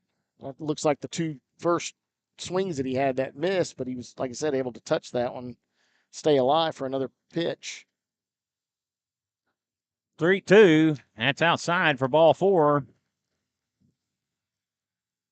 And Salazar draws the walk. That will bring up Colby Diaz.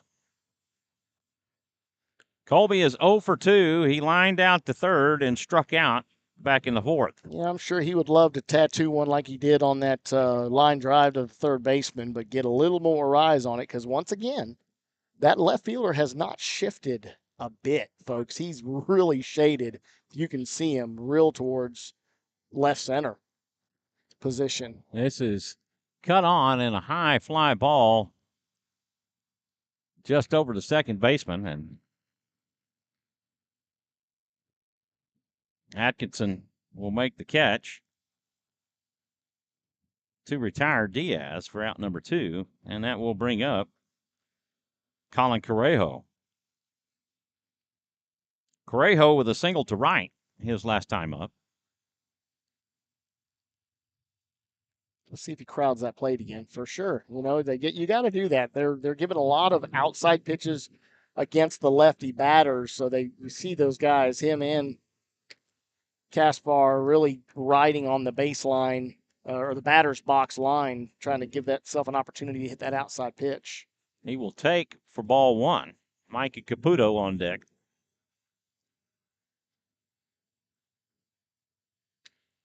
Pitch fouled off for strike 1. And that will even things up. And there it was, trying to catch a piece, send that ball the opposite way again, and then left fielder's moving even further towards left center.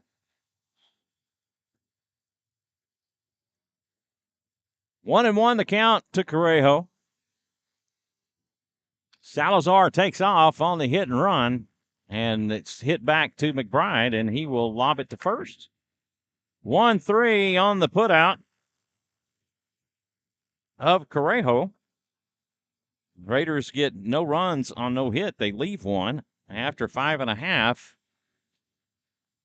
We're still scoreless in Marble. We've got a pitcher duel here, folks, and it has been every bit of that. Rouse obviously putting a few more runners on, but both sides have had some opportunities to do something, and nobody's been able to capitalize. I believe we've only actually had one runner get to third base on either side. And that was Colin Correjo with the bases loaded. Okay, then. Well, no, we had two because Kaspar got Colin, that was a bases loaded. That's correct.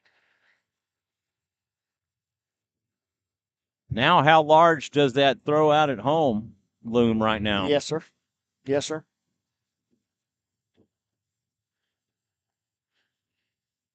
Definitely have to be some review of the tape on that one, but it's not going to overturn the decision. Well, the wife's driving, so that's going to give me an opportunity to view that all the way home and really get an eye on it and see how it turns out. But again, it's water under the bridge. It's not like that's going to make a difference.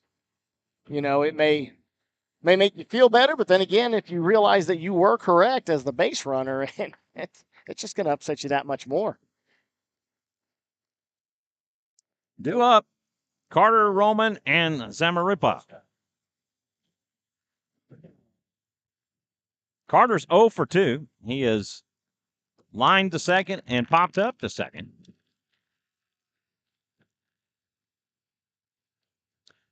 The wind and delivery. This is a foul ball, fastball fouled off for strike one.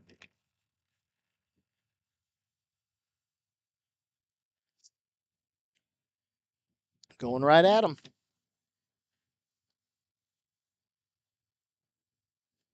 Fastball just misses Yeah, that's for ball one. He's just not giving that upper half of the zone. Swing and a miss on a nice little breaking ball for strike two. Beautiful pitch there. Just a lot of nastiness at the end of that for the last couple of feet. Fastball. This is hit back up the middle. Sparshu has it. Throw to first in time. 6-3 on the putout of Jake Carter. And that will bring up Isaiah Roman. He is 0 for 2. He is struck out looking and swinging. Too often you see this the pitcher really want to make a play there, and he's out of position. He puts a stab at it and doinks the ball, and it never makes it to the fielder, and he can't make a play. I think Colby, senior, very experienced, let it go. He knows he's got defense behind him. First pitch in for a strike. And Joe Sparshu makes a great play, charging the ball, gets it out of his glove fast, and gets the out by a couple of steps. The 0-1 pitch, fastball fouled off for strike two.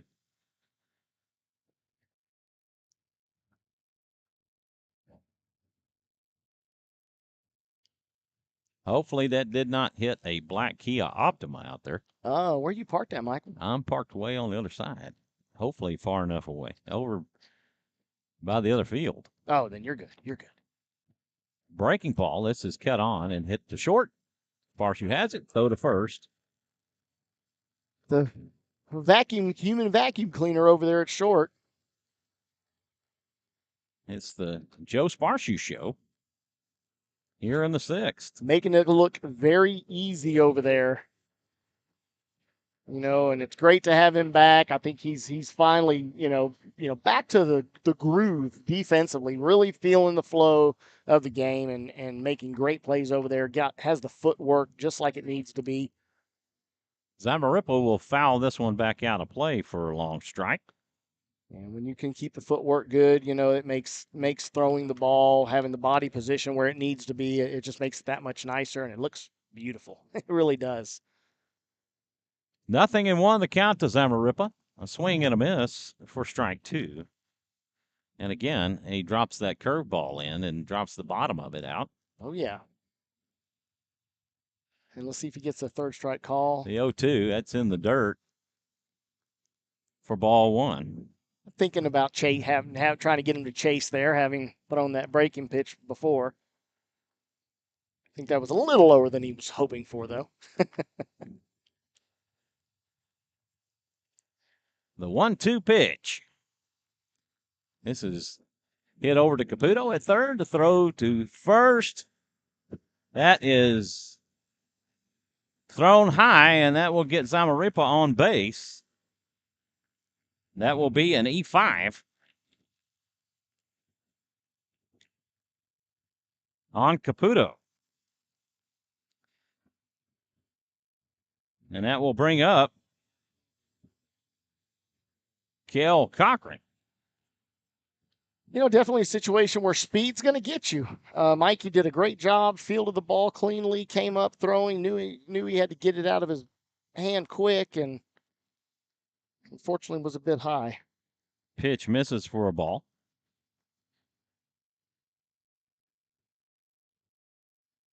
Cochran 0 for 2. He is grounded to third and back to the pitcher. Yeah, Oscar almost had an opportunity to save it. He had to climb the ladder to go get that ball, and it just popped out of his glove. Throw over to first, not in time. That's ball popped out of the glove just a little bit on that one. But he definitely had him, would have had him. 1-0. That's fouled off for a strike, and that will even things up at 1. Had a couple of throwovers there, folks. Attempted pickoffs that were, second one was very close. 1-1 the count to Cochran. Throw to first, not in time as Zamarripa dives back in.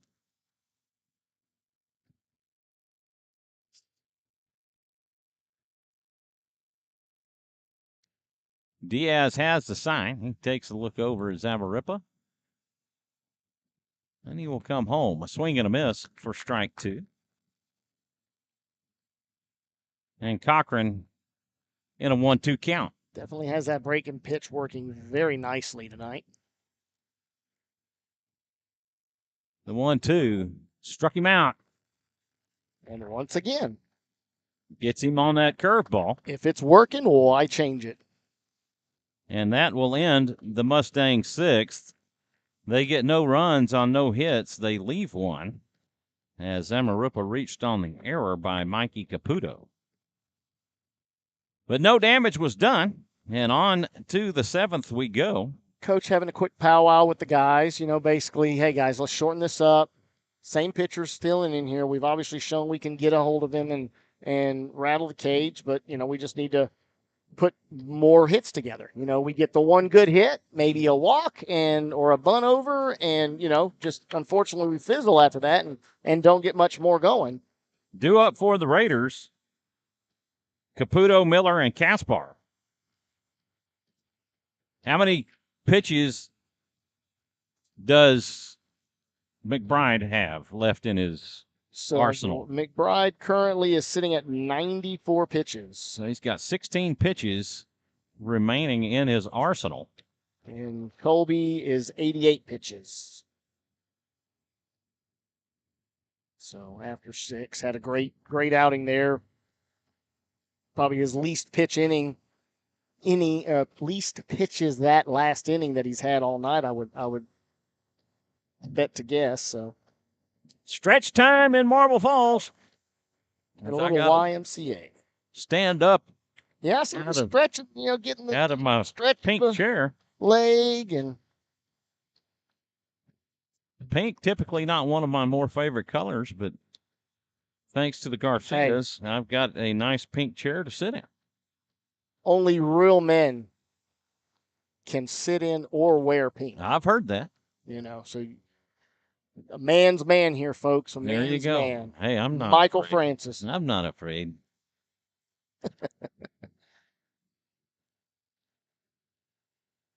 McBride deals high for ball 1. Well, we will have Blake Gonzalez in the batter's box to replace Landon Miller. So that second pitch misses for ball 2.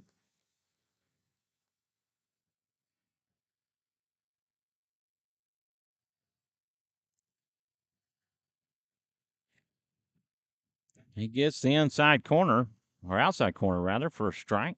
So he delivers the curveball. Yeah, I think that coach's little powwow could have been, hey, let's see some pitches here. He's obviously 2-1. This is up there in foul back out of play, and that will even the count at 2. Of course, having said that, that was a ball that he swung at. Like to see something in play and get runners on base and get through some pitches on McBride.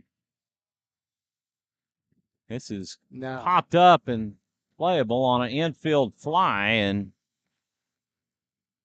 Bryce Atkinson able to play it for the out.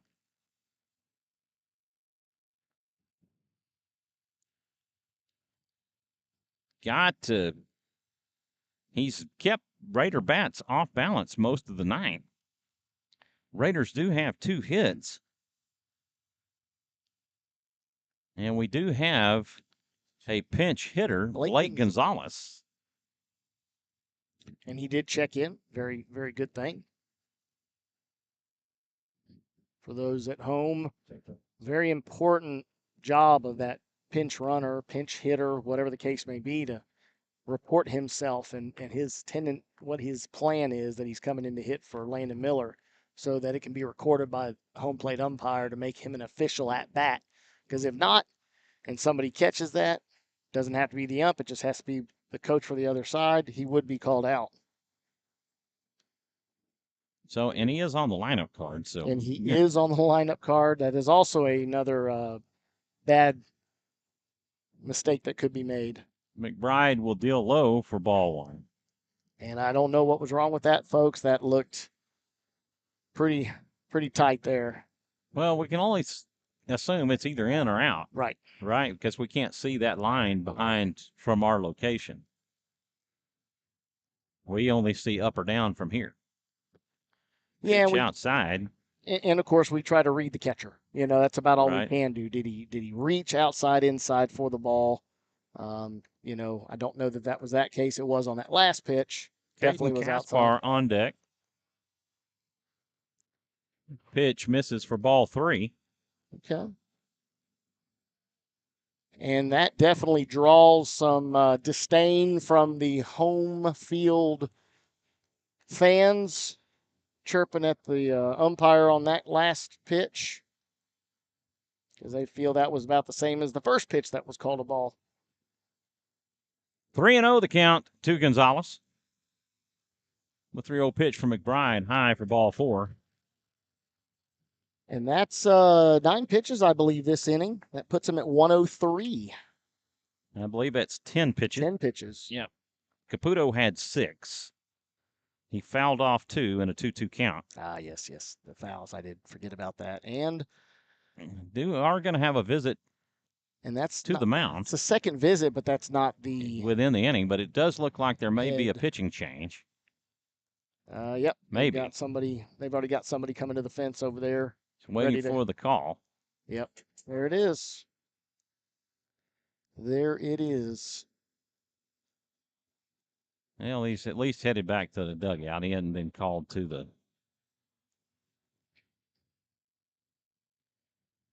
And I believe we will also have a pinch runner for Blake Gonzalez. And it looks like Sam Walsh will be called on to pinch run for Gonzalez. Hey, Gonzalez did his job. Very good job. Very good job. He took the pitches, didn't swing at anything outside of the zone, and basically let the pitcher put himself into the situation. And he's going to stay in. He's not being pulled. He's got 16 available, so he has 6 pitches, which you could think possibly this may be his last batter, with Caden Kaspar coming to the plate. Kaspar is 1 for 1.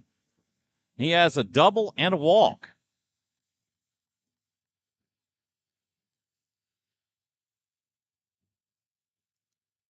Raiders with the runner at first, and Sam Walsh he will take for ball 1. That's 5 in a row. If we were in Aggie land, we would be hearing the entire crowd chirping right now, as I just got from, we're now getting from our dugout. 1-0 misses low for ball 2. 2 ball, no strike count for Caden Kaspar. McBride with 4 pitches, but he can finish this batter. Yes. 2-0. Pitch in the dirt for ball 3. That would be ball 7.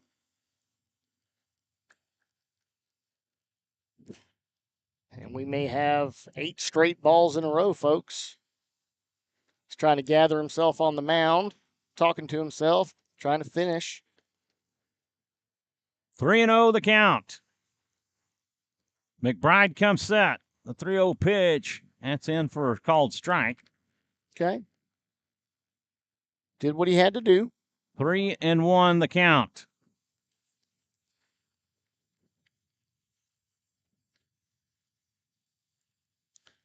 It does. It works good. We've got a SHN 4. Very young SHN fan talking to Mr. Michael Francis over here. quizzing him on his headphones and how all that works. And Right. and Mr. Francis was more than happy to oblige the young man as he's carrying his tennis ball, waiting for his opportunity to be on this field. He's inquisitive. He's saying, I have YouTube up while I'm on the air, and he's like, can you hear yourself on there? That pitch sails high. And that was pitch For 109. Ball one, and he's got to be at his. He's one pitch away, He's based two, off of right? what I've got. That should be right. But again, he can finish this batter. 2 on with 1 out. And they will take for ball 2, and Wow, he's really lost the handle. McBride has definitely lost the handle. You have runners at first and second on back-to-back walks. Caputo popped up to second to start the inning. Oh, and it hit him. Ball 4, or No, hit Hit by by pitch, pitch. because that would have been ball 3. and the bases are loaded And, yep, for Carter Heinrich. and here comes head coach to bring in the new pitcher. He's hit his limit, and the senior gets a hug from the coach and a round of applause. He's done an outstanding job on the mound tonight as the Mustangs acknowledge him, and I will too. Yeah, very good job. Senior night, hug from all the coaches. I think that's why they really let him in there and stay in there as long as he could. That's it. Yeah, well, he had an outstanding night. He did. It's the second time the Raiders had seen him, and he's gone through the lineup several times. And the Raiders just now starting to get to him, but he loses the handle. Well, Number 10, folks, like we Jake said earlier. Becker.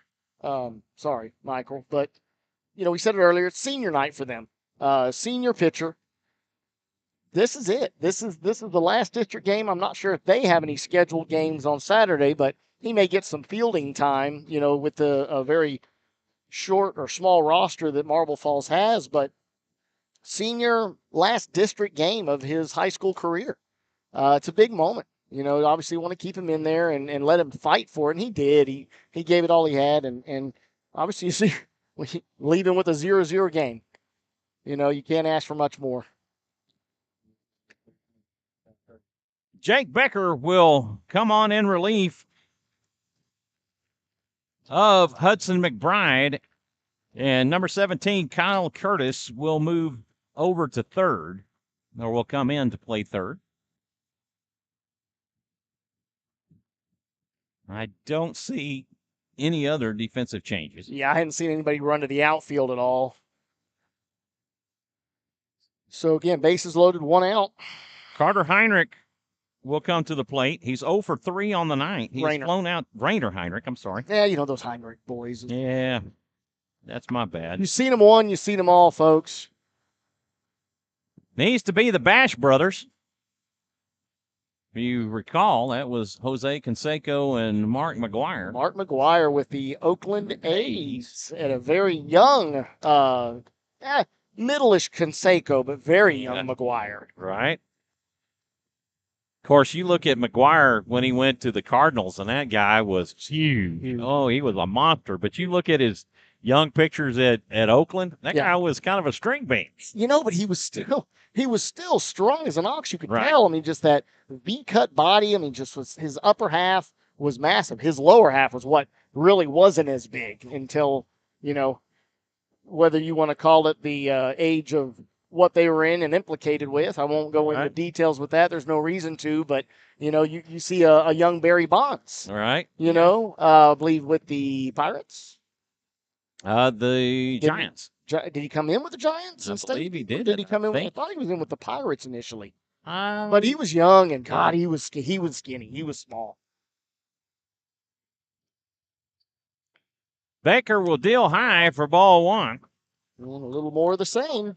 New pitcher, same story. Well, that pitcher is coming off a third, so he's having to find his rhythm, right? And so that's always a struggle going from position to pitching without getting any bullpen warm up. Right. Pitch in the dirt for ball 2.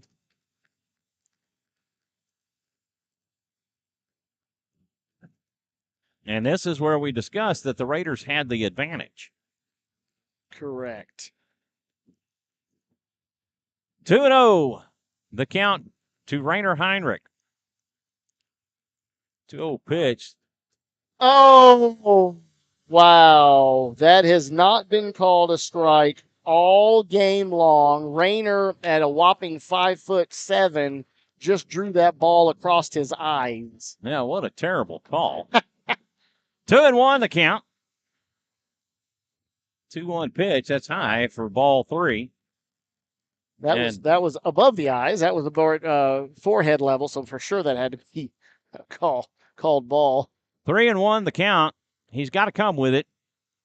And a walk's as good as a hit, folks. He has no place to put him.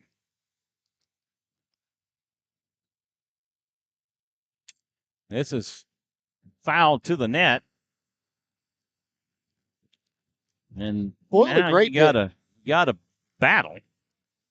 He spoiled a great pitch there. Thought it could have gotten away on the outside. Definitely was able to at least chop at it and foul it off.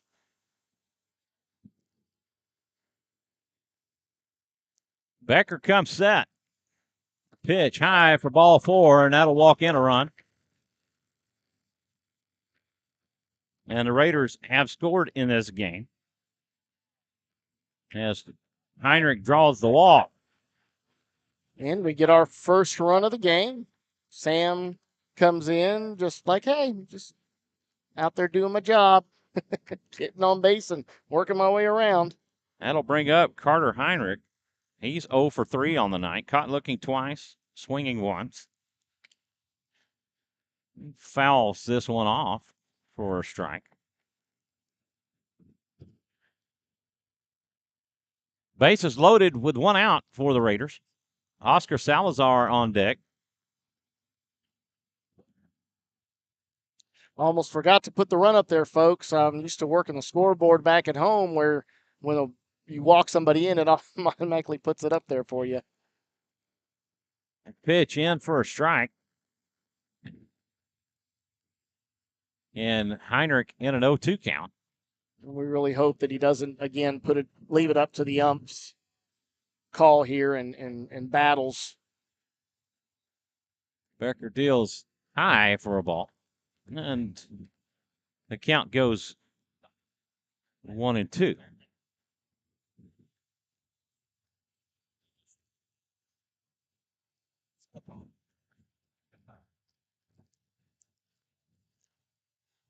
Infield's drawn in, trying to be able to cut down the play at home.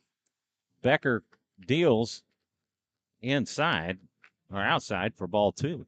And folks at home, they're doing that because obviously they get the force at home. You want to keep the force at home, and if an opportunity arises for the catcher to be able to throw to first for a double play, so be it, but they don't want another run on the board. Fouls this one off. Oh, what would have been ball 3? But he's in a 2-strike count. And you like seeing that because that did not give the umpire an opportunity to make that call a strike, even though it potentially was an easy ball. 2-2 the count to the catcher, Carter Heinrich. 2-2. This is fouled off again. Fouled out of play. Don't run toward. And the count remains even at 2. We want to thank everybody for tuning in and watching Rouse Raider baseball and being patient with us. Unfortunately, as we mentioned at the beginning of the broadcast, we're designated here on the first base side by Marble Falls. They will not allow us to set up in the stands behind home plate. 2-2 the count to President Carter. And he will line this to first. Throw home is off. Roman was off the bag. He was. And Kaspar will score. on the fielder's choice by Carter Heinrich. Wow, that was a bang-bang play, but he did. He tried to stretch out there to get to that ball a little bit quicker and pull the toe off home plate. Bases loaded for Oscar Salazar. And he didn't make the tag at first, even though he was super close, just because he, again, was trying to get Cut that off the fourth run at home. And, he did what he needed to do. Old Brady Ortowski did, and unfortunately just didn't draw. Raiders leading this one 2-0 over Marble Falls.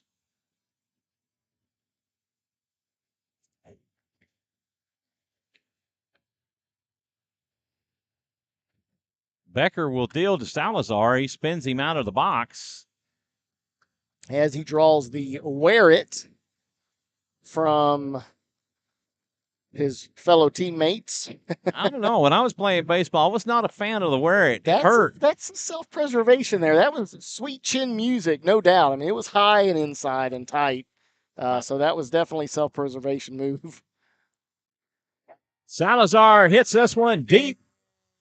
Bye-bye. To right, it'll go to the fence. And Salazar will hold up with a 3-run triple. Unbelievable, folks. Unbelievable. And just like that, they break it wide open. It was opposite field to drive in 3 runs. The wind died down just enough to not really hold that one up, and it just was able to he munched it, guys. He really had nothing left in the tank on that one as it one-hopped right field fence. And looked like it was going to go over. Becker deals high for ball 1 to Colby Diaz. Diaz is 0 for 3 on the night. He's looking to break out here. He has lined to third, struck out, and popped up to second. He will take for ball 2. Really bringing it inside is Becker. That's another time Colby had to drop the right hand and reach back to stay out of the way of that one. He definitely wants his at-bat here. Colin Correjo on deck. Becker comes set. This is hit hard, sharply up the middle to Carter, but that will score Salazar. So an RBI for Colby Diaz on the 6-3. Put out and clears the bases for Colin Correjo. Correjo, the 9th Raider batter of the inning.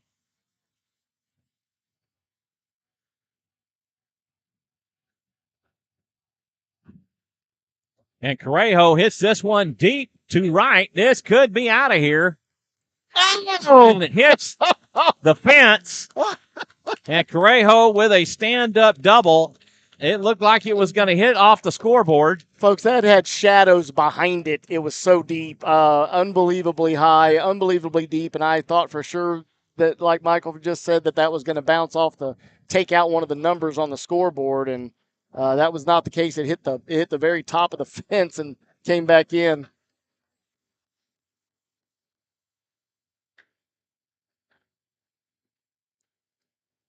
So Nathan Miller is going to get an opportunity to pinch hit for Mikey Caputo.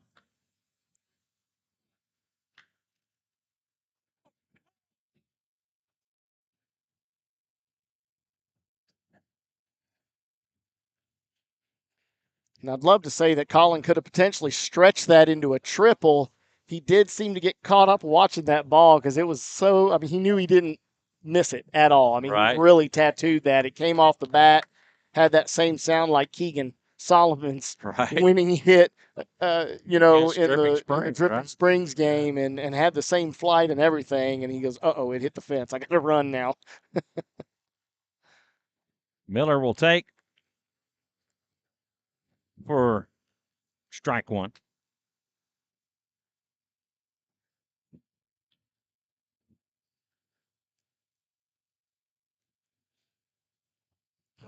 Becker comes set. He'll deal. Wow. Calls that a strike. Yeah, I mean, and you're coming into a situation here now. The ump's like, okay, let's speed this game up. And unfortunately, he has definitely expanded the strike zone. Pitch in the dirt, and Trejo will stay put at second. And expanded it almost to the point where Nathan took on that one. Was gonna swing, and obviously thought better of it as it hit the ground.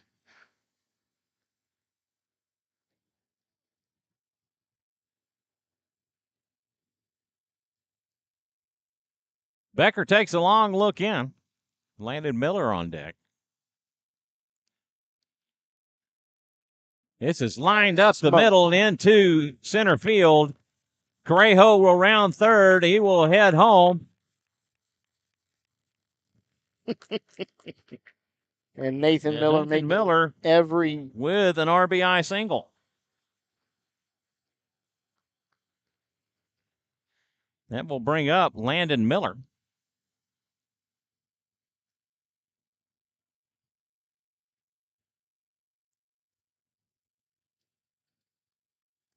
Caden Crow will come on to pinch run for Nathan Miller.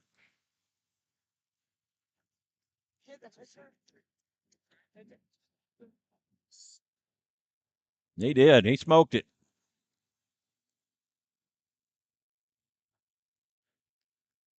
Yeah, Caden Kaspar on deck. He's turned to us and goes, "Hey, he smoked that again." Nathan Miller made every opportunity, took every opportunity, and made great with that opportunity to come in. He's been down on JV, getting some at bats and staying fresh. Obviously ready for the playoff run to help the team out, which he can do in multiple positions. And senior Caden Crow giving a little razzle-dazzle to the pitcher that drew a look from him without him stepping off of the plate. He turned that shoulder. Draws a balk.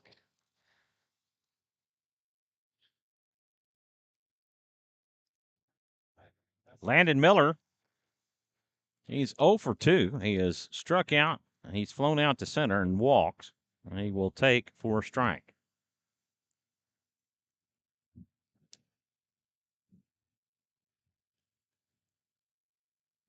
Becker toes in on the rubber. Comes set. A breaking ball about 2 feet short of the plate, but draws the swing from Landon Miller. Now he's in an 0-2 count. We apologize also for this net that keeps moving in on the camera and changes the focus so often, folks.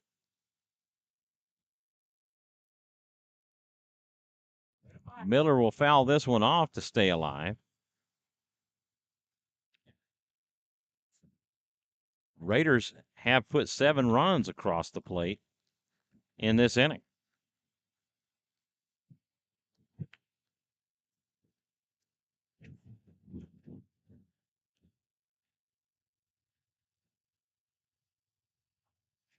The 0-2 misses low for ball 1.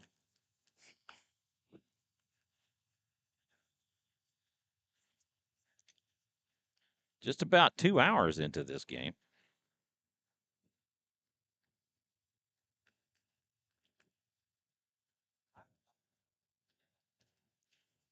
Becker comes set.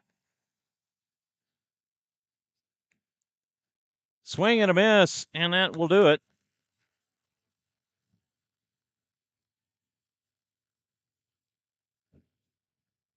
And that will bring up the Marble Falls Mustangs for their half of the 7th. And we want to recognize our home run sponsors right quick.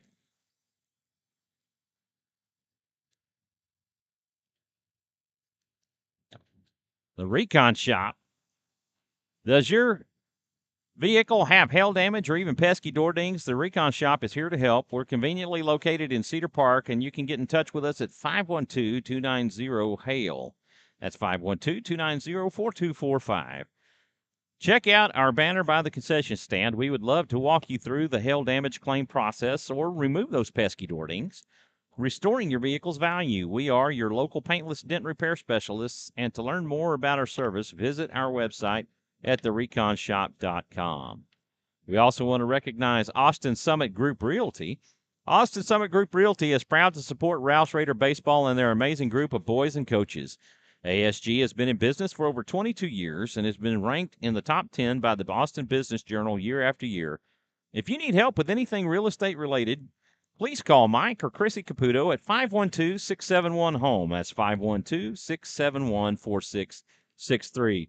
Big thank you and shout out to our sponsors of Rouse Raider Baseball. We could not do it without you fine folks and your generous support.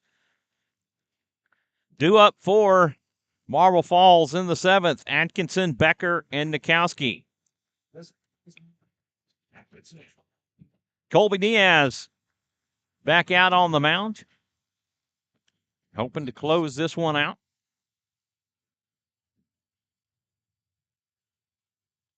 Diaz will deal a high fastball for ball one.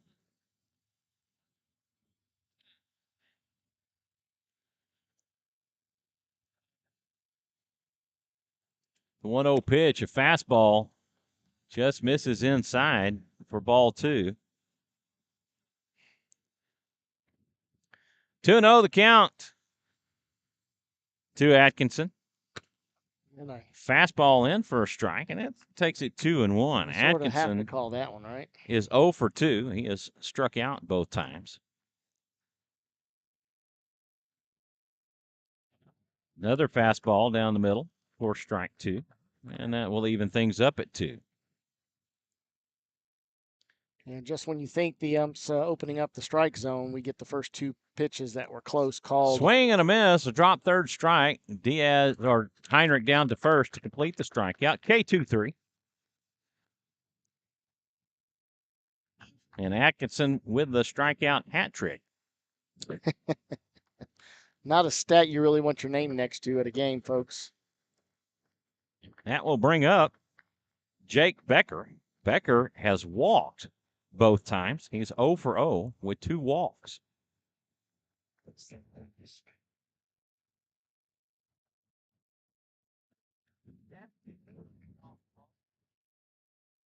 Diaz will deal for ball one as he just overpowered that and held his grip too tightly. Ball one. Ball one. To Jake Becker.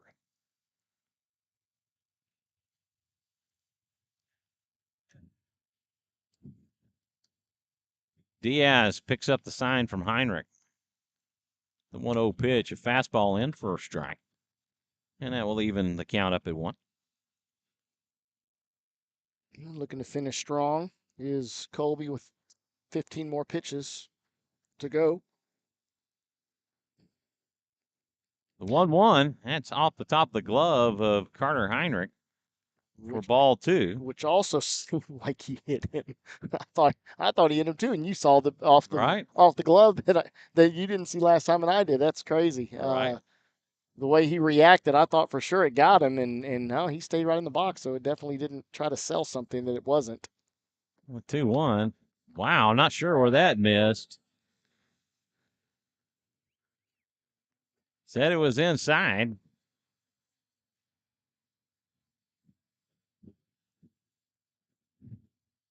Three and 1 the count.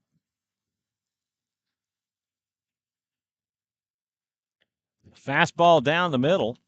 As he's backing out of the box. He didn't want to have anything to do with that one. And Diaz works the count full.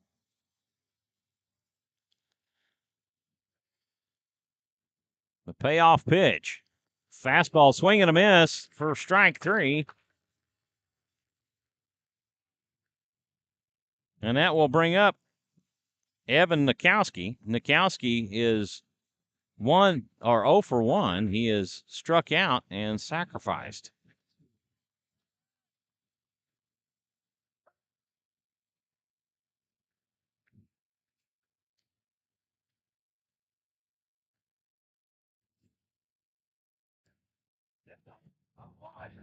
Pitch misses low for ball one. He looked like he wanted to call it there for a minute, and Nakowski definitely looked like he wanted to offer at it. He stood, he paused, he gave it a glance and said, no, that's a ball. The fastball, that's a little high for ball two. Yeah, a little upset on that one. That was definitely an overthrow by Colby.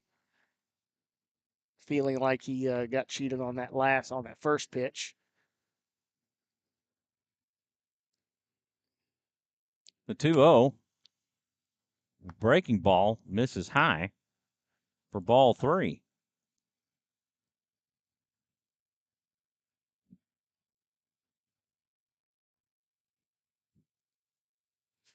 Diaz winds and deals. Fastball for a called strike.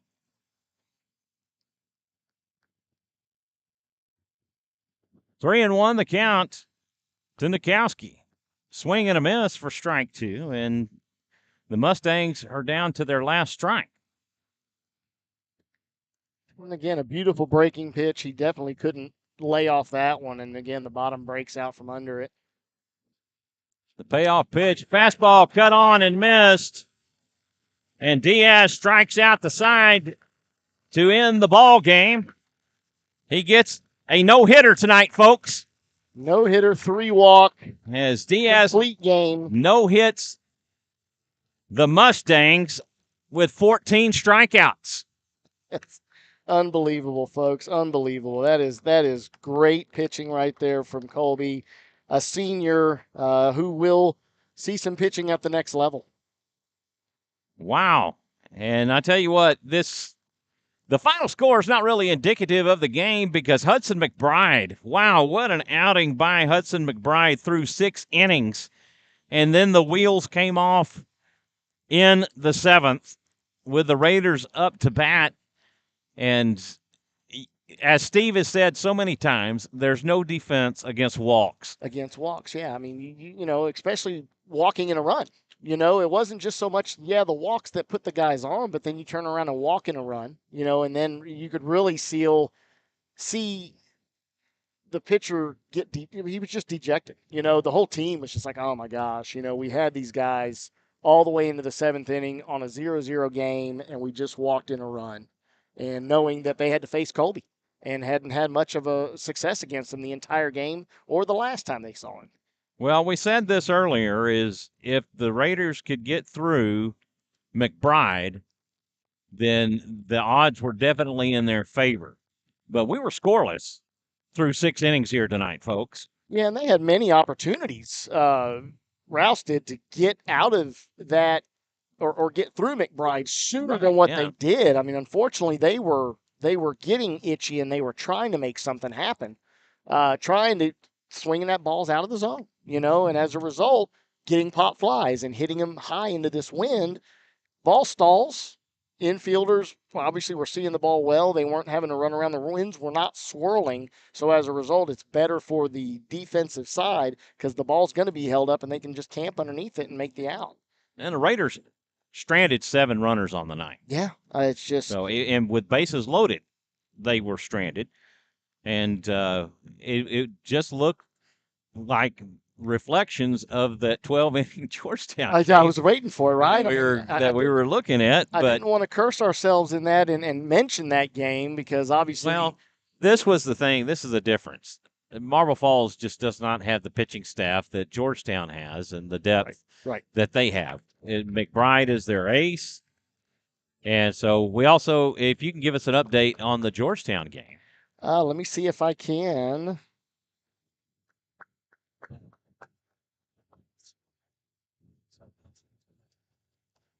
If Georgetown ended up winning tonight, there's a 4-way tie for district champion. But seeding will be different. So it's not as though one team will be crowned champion. There will be 4 teams that will be district champions.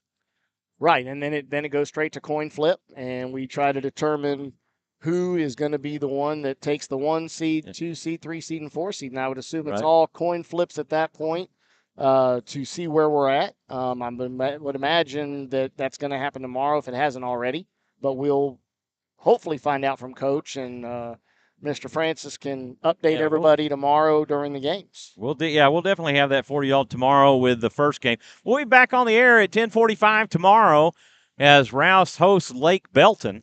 That game beginning at 11 o'clock. Big Lou Diaz will be with me on the air, and I may be flying solo for the second game, but we'll try to get somebody to work with us and see if we can get it going. But at any rate, maybe even Kathleen Forsell. She has worked with me previously.